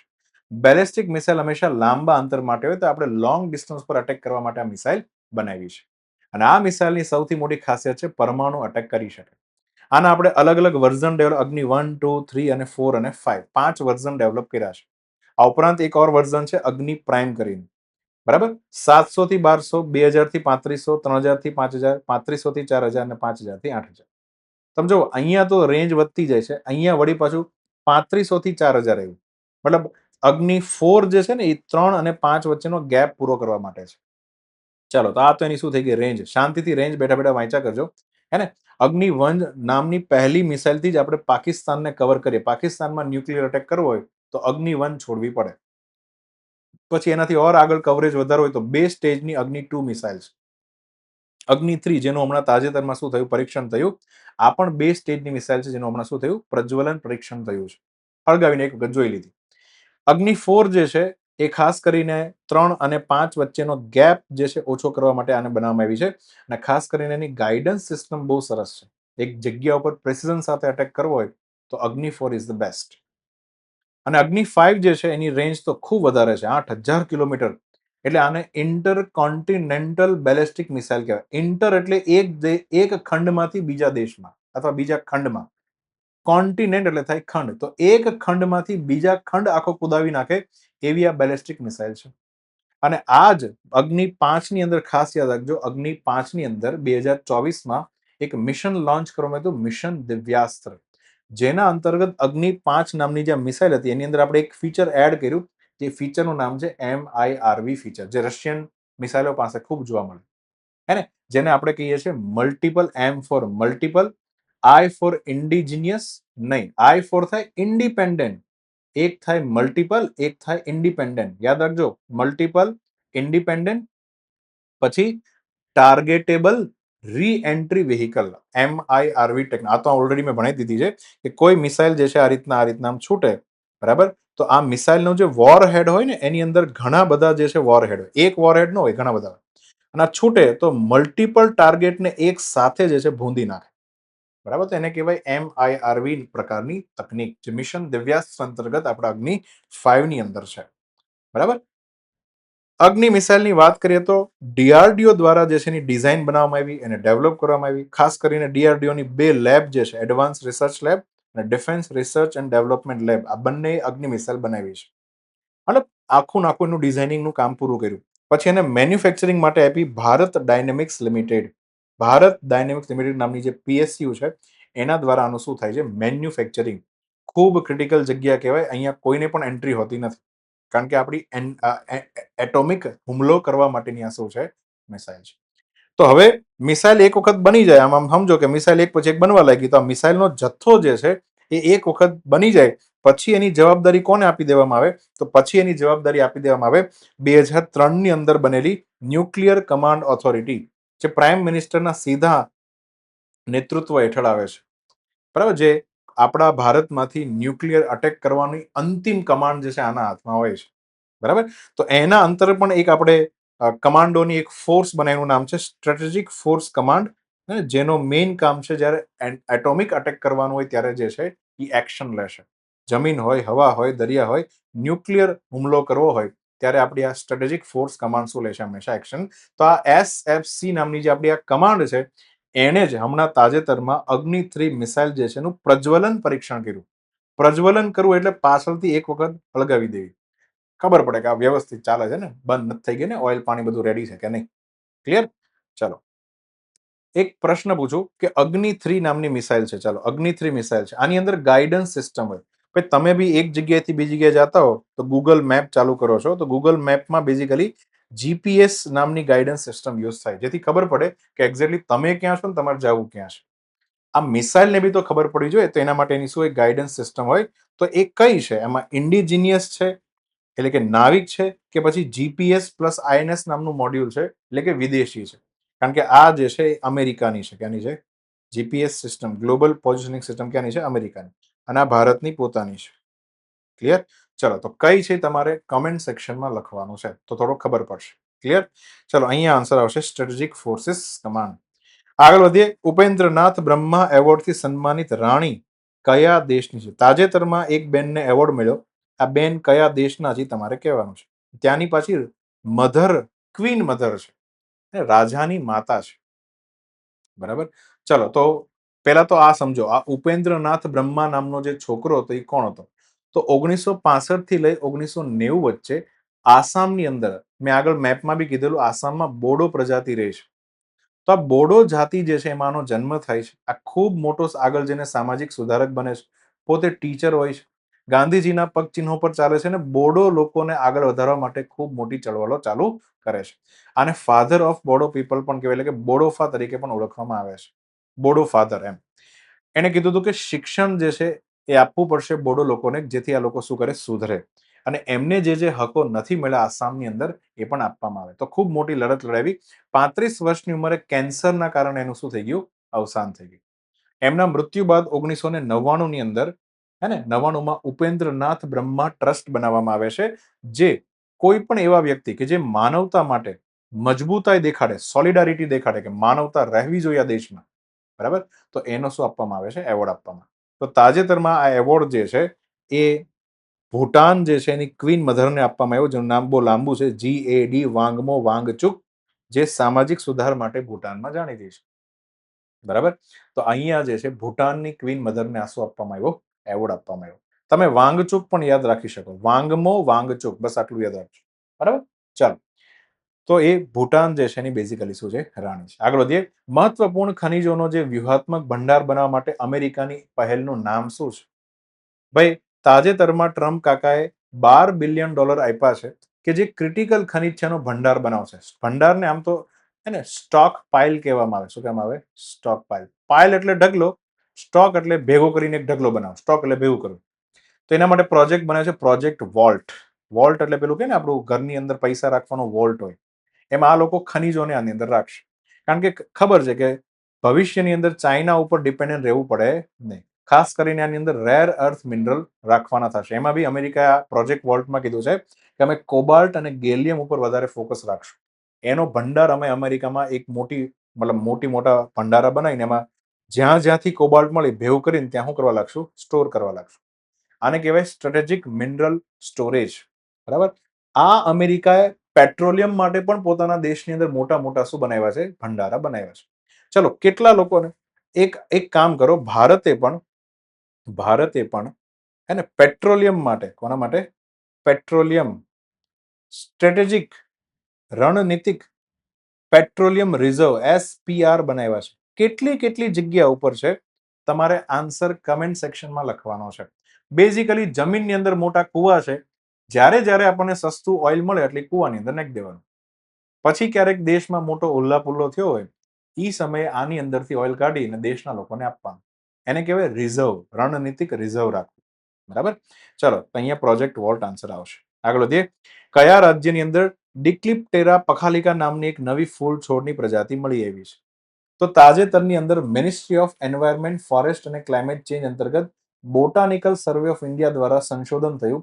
તો તેલંગાણાની અંદર પખલ નામનું અભયારણ્ય છે, ત્યાં ડિક્લિપ્ટેરા જે છે પખલ અભયારણ્ય, તો નામ રાખ્યું પખાલિકા નામનો નવો છોડ મળ્યો છે. બોટાનિકલ સર્વે ઓફ ઇન્ડિયા જે છે એનું હેડક્વાર્ટર ક્યાં છે? કલકત્તા, વેસ્ટ બેંગાલ. હે. આ ઉપરાંત તેલંગાણાની વાત કરીએ તો તેલંગાણાની અંદર 3 નેશનલ પાર્ક આવેલા છે. પહેલું તો નામ છે કસુ બ્રહ્માનંદા નેશનલ પાર્ક, બીજું છે મહાવીર હરિના વંશથળી નેશનલ પાર્ક, ત્રીજું છે મુર્ગવાણી નેશનલ પાર્ક. બરાબર. મુરુગન વાણી પણ કહેવાય છે. મુરુગન જે છે સાઉથની અંદર, હે ને, કાર્તિકેય ભગવાન માટેનું નામ છે. તો અહીંયા 3 નેશનલ પાર્ક તેલંગાણાની અંદર ફેમસ છે, યાદ રાખજો. તો એક નવા ફૂલની નવી પ્રજાતિ મળ્યા જ કરે છે, નવા છોડ, પાંદડા, પક્ષી મળ્યા જ કરે છે. બરાબર. તો અહીંયા તેલંગાણા આ ફૂલ આવું મળ્યું છે. બરાબર. જે ડિસેમ્બર થી લઈ ફેબ્રુઆરી મહિના વચ્ચે પોતાના પુષ્પ ખીલવે છે. બરાબર. ચાલો, નવી દિલ્હીની અંદર એશિયન ચેમ્પિયનશિપની અંદર મહિલાઓની 10 મીટર એર પિસ્તોલમાં ગોલ્ડ મેડલ તાજેતરમાં કોણે જીતો? ભાઈ, તાજેતરમાં એશિયન રાઇફલ અને પિસ્તોલ માટેની શું ચાલી રહી છે? ચેમ્પિયનશિપ. ન્યૂ દિલ્હી જે છે એની અંદર આ ચેમ્પિયનશિપ ચાલી રહી છે. એમાં 10 મીટર એર પિસ્ટલ નાની હોય, રાઇફલ મોટી હોય. આ પિસ્ટલ વાળી કેટેગરીમાં ગોલ્ડ મેડલ ઓપનિંગ ડેમાં જ આપણને મળી ગયો. કોણે અપાવ્યો આપણને? એશા સિંહ. ખાસ કરીને શૂટિંગની અંદર ભારતની જે સ્ક્વોડ છે તો એમાં સૌથી મેઇન પ્લેયરો ક્યાં છે? એક તો એશા સિંહ છે, મનુ ભાકર છે, સુરુચિ સિંહ છે. મનુ ભાકરની વાત કરું તો એક માત્ર ઓલિમ્પિક વિજેતા છે જેને પેલા 2024ના પેરિસ ઓલિમ્પિકમાં 2 શું જીતા હતા? Bronze medal. એક ઇન્ડિવિડ્યુઅલ અને એક જોઈન્ટ કેટેગરીમાં જીતો હતો. તો આ રીતના શૂટિંગમાં મહિલાઓ જે છે એ ખૂબ શું છે? આગળ છે. બરાબર? ચલો તો અહીંયા આવશે આન્સર એશા સિંહ. કઈ કંપની 1 ટ્રિલિયન માર્કેટ કેપિટલાઇઝેશનના હિસાબે વિશ્વની પહેલી રિટેલર બની છે? રિટેલર કોને કહેવાય? જેમ ડીમાર્ટ તમે સમજો, ડીમાર્ટમાં તમને ઘણી બધી પ્રોડક્ટ એક જગ્યા પર મળે, એને રિટેલ કહેવાય. શું કહેવાય? રિટેલ. તો એ જ રીતના અમેરિકાની એક સંસ્થા છે વોલમાર્ટ, હે ને, એને હમણાં $1 બિલિયન કેપિટલાઇઝેશન પાર કર્યું છે. હવે સમજો, પહેલા તો આ કોન્સેપ્ટ છે માર્કેટ કેપિટલાઇઝેશન કોને કહેવાય? શબ્દ સારો લાગે પણ ક્યારેક કોકને ખબર જ નથી હોતી. પણ હું XYZ નામની કોઈ પણ કંપની હોય ને, આ કંપનીએ પોતાના શેર બહાર પાડ્યા હોય, બરાબર? તો માની લો કે માર્કેટમાં એના જેટલા શેર ફરતા હોય, માની લો કે 100 શેર ફરે છે. કેટલા? 100 શેર. અને એક શેરની કિંમત માની લો ₹5 છે. તો અલ્ટિમેટલી આનો ગુણાકાર કરો તો 5 ગુણ્યા 100 એટલે થાય ₹500. આ ₹500 એનું શું થયું? માર્કેટ કેપિટલાઇઝેશન થઈ ગયું. હવે શેર તો લગભગ ફિક્સ હોય, જેટલા શેર ફ્લોટ કરવા મૂકી દીધા એટલા તો શેર થતા હોય. શેરની કિંમત જે છે એ વધઘટ થયા કરે. ₹5માંથી હું ₹10 થાય તો 100 ગુણ્યા 10 એટલે ₹1000. તો કેપિટલાઇઝેશન વધી ગયું. ટૂંકમાં એમ કહું કે શેરનો ભાવ વધે તો આ માર્કેટ કેપિટલાઇઝેશન વધે. આથી આ ક્યારે દેખાડે છે કે લોકોનો કંપનીમાં વિશ્વાસ કેવો થાય છે? વધી રહ્યો છે. તો તાજેતરની અંદર અમેરિકાની વોલમાર્ટ જે છે પ્રથમ એવી કંપની બની જે $1 ટ્રિલિયન જે છે એનું બજાર મૂડીકરણ પાર કર્યું. એટલો એનો શેરનો ભાવ જે છે કૂદકે ને ભૂસકે વધી ગયો છે. બરાબર? તો આનું નામ છે વોલમાર્ટ. આગળ વધીએ. કઈ પહેલ અંતર્ગત ભારતની જે મેન્યુસ્ક્રિપ્ટ હોય, હસ્તપ્રત હોય, ઝાડના છાલમાંથી લખેલી, એના હેરિટેજને સુરક્ષિત રાખવા અને એને ડિજિટલ PDF બનાવવા માટે ધ્યાન કેન્દ્રિત કરવામાં આવશે. બરાબર? તો 4માંથી કયો પ્રોગ્રામ છે? ચાલો સમજીએ. તો આ વર્ષનું નહીં, જૂનું બજેટ હતું 2025-26, એમાં સંસ્કૃતિ મંત્રાલય દ્વારા એક પહેલ લોન્ચ કરવામાં આવી હતી. ભારતનો ફ્લેગશિપ પ્રોગ્રામ છે, નામ છે જ્ઞાન ભારતમ. જેમાં ભારતની જેટલી પણ પાંડુલિપિ જે છે એને આપણા જમીનમાંથી મળી હોય, કોકના ઘરેથી મળી હોય, બ્રાહ્મણોના ઘરેથી ખાસ મળે, તો એને એ વારસો જે છે એને સાચવવાનો છે. એને ડિજિટલાઇઝ કરવાનો, એના ફોટા પાડીને PDF બનાવવાની છે. પછી એને એક પ્લેટફોર્મ પર અપલોડ કરશે. ત્યાંથી બધા રિસર્ચ કે જેને જે PDF વાંચ્યું હોય એ ત્યાંથી શું કરી શકે? રીડ કરી શકે. આ વખતે 491 કરોડ રૂપિયા આપવામાં આવ્યા છે, જેથી 2031 સુધીમાં આખો પ્રોજેક્ટ શું થાય? પૂરો થાય. ઓલરેડી 7.5 લાખ જેટલી મેન્યુસ્ક્રિપ્ટ શું થઈ ગયું છે? એનું ડિજિટલાઇઝેશન થઈ ગયું છે. આ જે છે ન્યૂઝ છે. ક્લિયર? ચાલો એક સ્ટેટિક ક્વેશ્ચન પૂછીએ. કયો ગુજરાતી એવો રાજા છે કે જેને માળવા ઉપર જે છે ખાસ કરીને 1135 ની અંદર ચડાઈ કરી હતી, ત્યારે આ ચડાઈ દરમિયાન હે ને તેના ભોજપત્રો ચોર લીધા. જનરલી કોઈ દેશ ઉપર ચડાઈ થાય તો ત્યાંનું સોનું ચોરવામાં આવે, હે ને, ત્યાંનો પૈસો જવેરાત ચોરવામાં આવે. આ રાજા જે છે ભોજપત્ર ચોરીને આવ્યો અને એવું જ કહેવાય છે કે એના કારણે જ જે છે એને એક અલગ ઉપનામ પણ મળ્યું હતું. તો તમારે કહેવાનું છે કે ગુજરાતને રાજા કયો છે. પછી એ જે ભોજપત્ર લઈને આવ્યો, એક પછી એક ખંગાળવાના ચાલુ કર્યા, તો એમાંથી એને એક એવું ભોજપત્ર મળ્યું હતું જે સંસ્કૃત ભાષાના ગ્રામર એટલે કે વ્યાકરણનો પ્રખ્યાત ગ્રંથ હતો. તમારે એ ગ્રંથનું નામ પણ કહેવાનું છે. કયો ગ્રંથ હતો? કેમ? કારણ કે આ જે ગ્રંથ એ રાજાને જે મળ્યો હતો, એ ગ્રંથ પોતે રાજા ભોજે લખ્યો છે, જે રાજા ભોજ માળવાના રાજા છે. બરાબર? એનો પોતે લખેલો ગ્રામરનો ગ્રંથ છે. બરાબર? અને તમને ઇતિહાસમાં ખબર હોવી જોઈએ કે આ જ ગ્રામરના ગ્રંથને કારણે આ જે રાજા છે આપણો, એને થોડું ખોટું લાગી ગયું કે માળવા પાસે આવો સરસ મજાનો ગ્રામરનો ગ્રંથ છે તો ગુજરાત પાસે કેમ નથી. પછી આગળ જઈને ગુજરાતે પણ પહેલો ગુજરાતી ભાષાનો વ્યાકરણનો શું લખ્યો? ગ્રંથ લખ્યો. આઈડિયા આવી જ ગયો છે. લખવું હોય તો લખી શકો. બરાબર? ચલો તો અહીંયા આન્સર આવશે જ્ઞાન ભારતમ.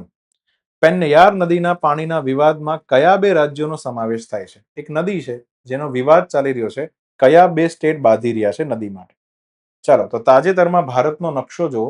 ખાસ કરીને દક્ષિણ ભારતમાં અહીં એક નદી છે પેન્નિયાર નદી, જે અહીંયા કર્ણાટકમાંથી ઓરિજિન થાય અને વહેતી વહેતી અહીંયા હે ને તમિલનાડુની અંદર એન્ટર થાય છે. તો કર્ણાટક અને તમિલનાડુ આ 2 રાજ્ય પાણી માટે લડી રહ્યા છે. શું લડાઈ છે અને શું આખી વાત છે સમજીએ. પેન્નાઈ નદીનો વિવાદ જે છે 2018માં ચાલુ થયો, જ્યારે તમિલનાડુની સરકારે સુપ્રીમ કોર્ટની અંદર એક પિટિશન દાખલ કરી. એને એવું કીધું કે કર્ણાટક જે છે ને એ ખૂબ ખોટું કરે છે. એ આ નદી ઉપર નકરા શું બંધાવે છે? ચેકડેમ બાંધી રહ્યો છે અને પાણીને જે છે હાથે કરીને વાળે છે, જેથી તમિલનાડુને ઓછું પાણી મળે. હવે હું એમ કહું કે અહીંયા જે છે નાના નાના ચેકડેમ બનવા મળે તો તમિલનાડુને પાણી કેવું મળે? ઓછું મળે. એટલા માટે અહીંયા પિટિશન તમિલનાડુ સરકારે એવી દાખલ કરી કે હે સુપ્રીમ કોર્ટ, તમે આંતરરાજ્ય જળ પરિષદ અધિનિયમ જે 1956 છે એના અંતર્ગત અમને ટ્રિબ્યુનલ દ્વારા જે છે આ પ્રશ્ન ઉકેલવા માટે શું આપો? પરમિશન આપો. એટલે કે ન્યાયની માંગણી ટ્રિબ્યુનલ દ્વારા કરવા માટે શું માંગી? પરમિશન. કોણે માંગી? તમિલનાડુ સરકારે માંગી. કર્ણાટક ઓબ્વિયસલી નહીં માને ને, કારણ કે એને તો મજા આવે છે. સુપ્રીમ કોર્ટ તાજેતરમાં આ બાબત માટે સહેમત થઈ ગઈ છે કે જાઓ વાંધો નહીં, તમે ટ્રિબ્યુનલ બનાવો. ટ્રિબ્યુનલનો જે પણ ચુકાદો જે છે એ તમારે માન્ય ગણવાનો થશે, કારણ કે આવું બંધારણ કહે છે. બરાબર. ટ્રિબ્યુનલ જે છે એમાં વોટરના એક્સપર્ટ લોકો હોય, હે ને? હા, ટ્રિબ્યુનલમાં જે છે LLB કરેલા જજો, એડવોકેટ આ નો હોય, હે ને? હા, તો એટલા માટે ટ્રિબ્યુનલ જે તે ડેડિકેટેડ વિસ્તાર માટેની એક અદાલતો છે. બંધારણની વાત કરીએ, ચલો તમે એ કહો, બંધારણની કઈ એવી અનુચ્છેદ છે, કઈ એવી અનુચ્છેદ છે જેમાં બે વાત લખી છે? હું તમને અનુચ્છેદ સમજાવી દઉં, તમારે અનુચ્છેદનો નંબર આપવાનો છે. અનુચ્છેદનો પહેલો ભાગ એ છે કે સંસદ કાનૂન બનાવશે. શેના માટે કાનૂન બનાવશે? કે બે રાજ્ય વચ્ચે જો પાણીનો વિવાદ થાય તો એને સોલ્વ કઈ રીતના કરવો, એના માટે સંસદ શું બનાવશે? કાનૂન. તો સંસદે કાનૂન બનાવ્યો, inter state water dispute act 1956. પછી સંસદ જે છે આ કાનૂન દ્વારા એવી ઘોષણા કરી શકશે, બંધારણ લખે છે, ધ્યાન સમજો. સંસદ આ કાનૂન દ્વારા એવું કરાવી શકશે કે જ્યારે કોઈ બે રાજ્ય વચ્ચે પાણીનો લોચો આવે તેમાં સુપ્રીમ કોર્ટ કે બીજી અન્ય કોઈ પણ અદાલત, જેમ કે ડિસ્ટ્રિક્ટ કોર્ટ છે, હાઈકોર્ટ છે, આવી કોઈ પણ અદાલત જે છે એને આ મુદ્દામાં પડવાનું નહીં, આ મુદ્દાથી સંસદ એને બાકાત રાખી શકે. એટલે આ જે છે ને આ એક અનુચ્છેદ એવી છે કે જેમાં બ્રહ્મા જે છે એનો પાવર મહાદેવ ઉપર વધારે છે. બ્રહ્મા ક્યાંક ને ક્યાંક મહાદેવને કંટ્રોલ કરે છે. બરાબર. તો એવો કાનૂન બને. તો આ કાનૂન જે છે એ કાનૂન જે છે પ્રેક્ટિકલી એવું કહે છે કે જ્યારે બે રાજ્ય વચ્ચે પાણીના મસલા આવશે તો સુપ્રીમ કોર્ટ એનું જજમેન્ટ નહીં આપે, એનું જજમેન્ટ હંમેશા ટ્રિબ્યુનલમાં આવશે. બરાબર. અને જે કોઈ વ્યવસ્થિત તૈયારી કરશે એમના પ્રશ્ન પૂછશે કે સર, ટ્રિબ્યુનલમાં જો ચુકાદો ફાઇનલ ગણવાનો કે ભાઈ આમાં તમિલનાડુને આટલું પાણી મળશે અને કર્ણાટકને આટલું મળે, જો એ માની જ લેવાનો હોય તો ઘણા એવા વિવાદ છે, જેમ કે કાવેરીનો જે પાણીનો વિવાદ છે એ તો સુપ્રીમ કોર્ટમાં ગયો હતો. એ તો સુપ્રીમ કોર્ટે ચુકાદો આપ્યો. એમાં તો ટ્રિબ્યુનલે ચુકાદો જે છે એ કોઈ માન્ય નહોતો રાખ્યો. તો આ તો બંધારણનું ઉલ્લંઘન ન થયું? નહીં. બંધારણનું ઉલ્લંઘન આને ન કહેવાય. એનું રીઝન સમજો. બંધારણ તો કહે જ છે કે ટ્રિબ્યુનલનો ચુકાદો માન્ય રાખવો પડશે, ફાઇનલ રહેશે. પણ આ વકીલોની દુનિયા છે. વકીલો છે ને એ એવી ટ્રીકું અજમાવે.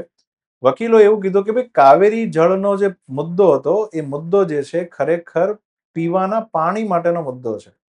ઘણા લોકોને પીવાનું પાણી નથી મળી રહ્યું અને પીવાના પાણીનો મુદ્દો બન્યો છે, તો હવે ખાલી પાણીની વહેંચણીનો મુદ્દો નહીં રહે, એ હવે જીવન સાથે જોડાશે.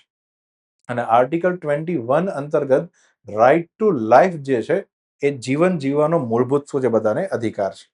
અને જ્યારે જ્યારે મૂળભૂત અધિકારનું ઉલ્લંઘન થતું હોય તો પાછી આર્ટિકલ નંબર 32 એમ કહે છે કે તમે ડાયરેક્ટ સુપ્રીમ કોર્ટમાં જઈ શકો.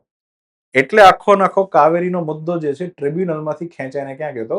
Supreme court. અને સુપ્રીમ કોર્ટે ફાઇનલ જજમેન્ટ આપ્યું હતું. બરાબર. હા, તો આ રીતના પિટિશનો દ્વારા વહીવટ કરો. ચલો તમે તો એ કહો કે કઈ અનુચ્છેદ અંતર્ગત આ બે સબ સેક્શન જે છે આ બધી વાતો કરે છે? હા, એ તમારે કહેવાનું છે. અહીંયા આન્સર આવશે તમિલનાડુ અને કર્ણાટક. ચલો, તો આજનો સેશન જે છે અહીંયા સમાપ્ત થાય છે. આજની સમરી જોઈ લઈએ ફટાફટ. ડમ્પ સાઇટ રેમેડિએશન પ્રોગ્રામ જે છે ઓક્ટોબર 2026 ભારતમાં ડમ્પ સાઇટ રહેવી ન જોઈએ. 2 દાયકા પછી સાઉથ આફ્રિકાએ પોતાની શું બનાવી છે? FMD માટેની રસી બનાવી છે. આસિયાન દેશો સાથે ભાગીદારી કરવા માટે પ્રાઇમ મિનિસ્ટર મલેશિયા ગયા છે. વિદેશી હુંડિયામણ $700 અબજ ક્રોસ કરી ગયું પહેલી વખત. યુનાઇટેડ સ્ટેટ્સ ઓફ અમેરિકાએ 25% એક્સ્ટ્રા ટેરિફ દૂર કર્યો છે. એન્ટી ડ્રોન સિસ્ટમ તૈનાત કરનાર જે છે તમિલનાડુનું બંદર છે VO ચિદમ્બરમ. કઈ ટીમે સૌથી સફળ WPL નો ખિતાબ જીતો? તેનું નામ છે રોયલ ચેલેન્જર્સ બેંગલુરુ. સૂરજકુંડ ફેસ્ટિવલ હરિયાણાના ફરીદાબાદમાં થાય છે. કયા દેશે ICC અંડર-19 વર્લ્ડ કપ જીતો છે? ભારતે જીતો છે. RBI નો વર્તમાન પોલિસી રેટ જે છે 5.25%, જે જૂની મીટિંગ હતી એ જ કન્ટિન્યુ રાખ્યો છે. અને આ વખતનું સ્ટાન્સ પણ યાદ રાખજો. આ વખતનું સ્ટાન્સ કયું છે? ન્યુટ્રલ. કયું છે? ન્યુટ્રલ. ચલો પછી અલવર રાજસ્થાનનો જિલ્લો ઇન્સ્યોરન્સનું 100% કવરેજ પ્રાપ્ત કરી લીધું છે. વ્યાપક બર્ડ એટલાસમાં પહેલો રેન્ક તો કેરળનો છે, તો બીજો રેન્ક કોનો છે? ગોવાનો છે. અગ્નિ-3 બેલેસ્ટિક મિસાઇલનું પરીક્ષણ પ્રક્ષેપણ પૂછ્યું છે અને કઈ કમાન્ડ પૂછી છે તેનું નામ આવશે strategic forces command, SFC. Upendranath Brahma award જે છે ભૂતાનની રાણીને આપવામાં આવ્યો. ખનીજોનો વ્યૂહાત્મક ભંડાર માટે જે છે અમેરિકાએ પ્રોજેક્ટ વોલ્ટ ચાલુ કર્યો છે. ડિપ્લિક્ટેરા પખાલિકા જે છે તેલંગણા જે છે એના એક અભયારણ્યમાંથી મળી આવ્યું છે. એશિયન ચેમ્પિયનશિપમાં 10 મીટરનો ગોલ્ડ જે છે એ અલ્ટિમેટલી એશા સિંહે જીત્યો છે. 1 ટ્રિલિયન બજારનું મૂડીકરણ પ્રાપ્ત કરનાર કંપની વોલમાર્ટ બની છે. હસ્તપ્રતનું ડિજિટલાઇઝેશન કરવાની જે પહેલ એનું નામ છે જ્ઞાન ભારતમ. પેન્નયાર નદીનો વિવાદ જે છે એ બેઝિકલી તમિલનાડુ અને કર્ણાટક રાજ્ય વચ્ચે છે. બરાબર. ચલો તો આ સાથે આપણો સેશન પૂરો થાય છે. જેટલા પણ વિદ્યાર્થીઓ છેક સુધી જોડાણા હશે એનો ખૂબ ખૂબ આભાર. કમેન્ટ સેક્શનમાં પોતાનો આન્સર લખો. ત્યાં સુધી જય ભારત, જય હિન્દ.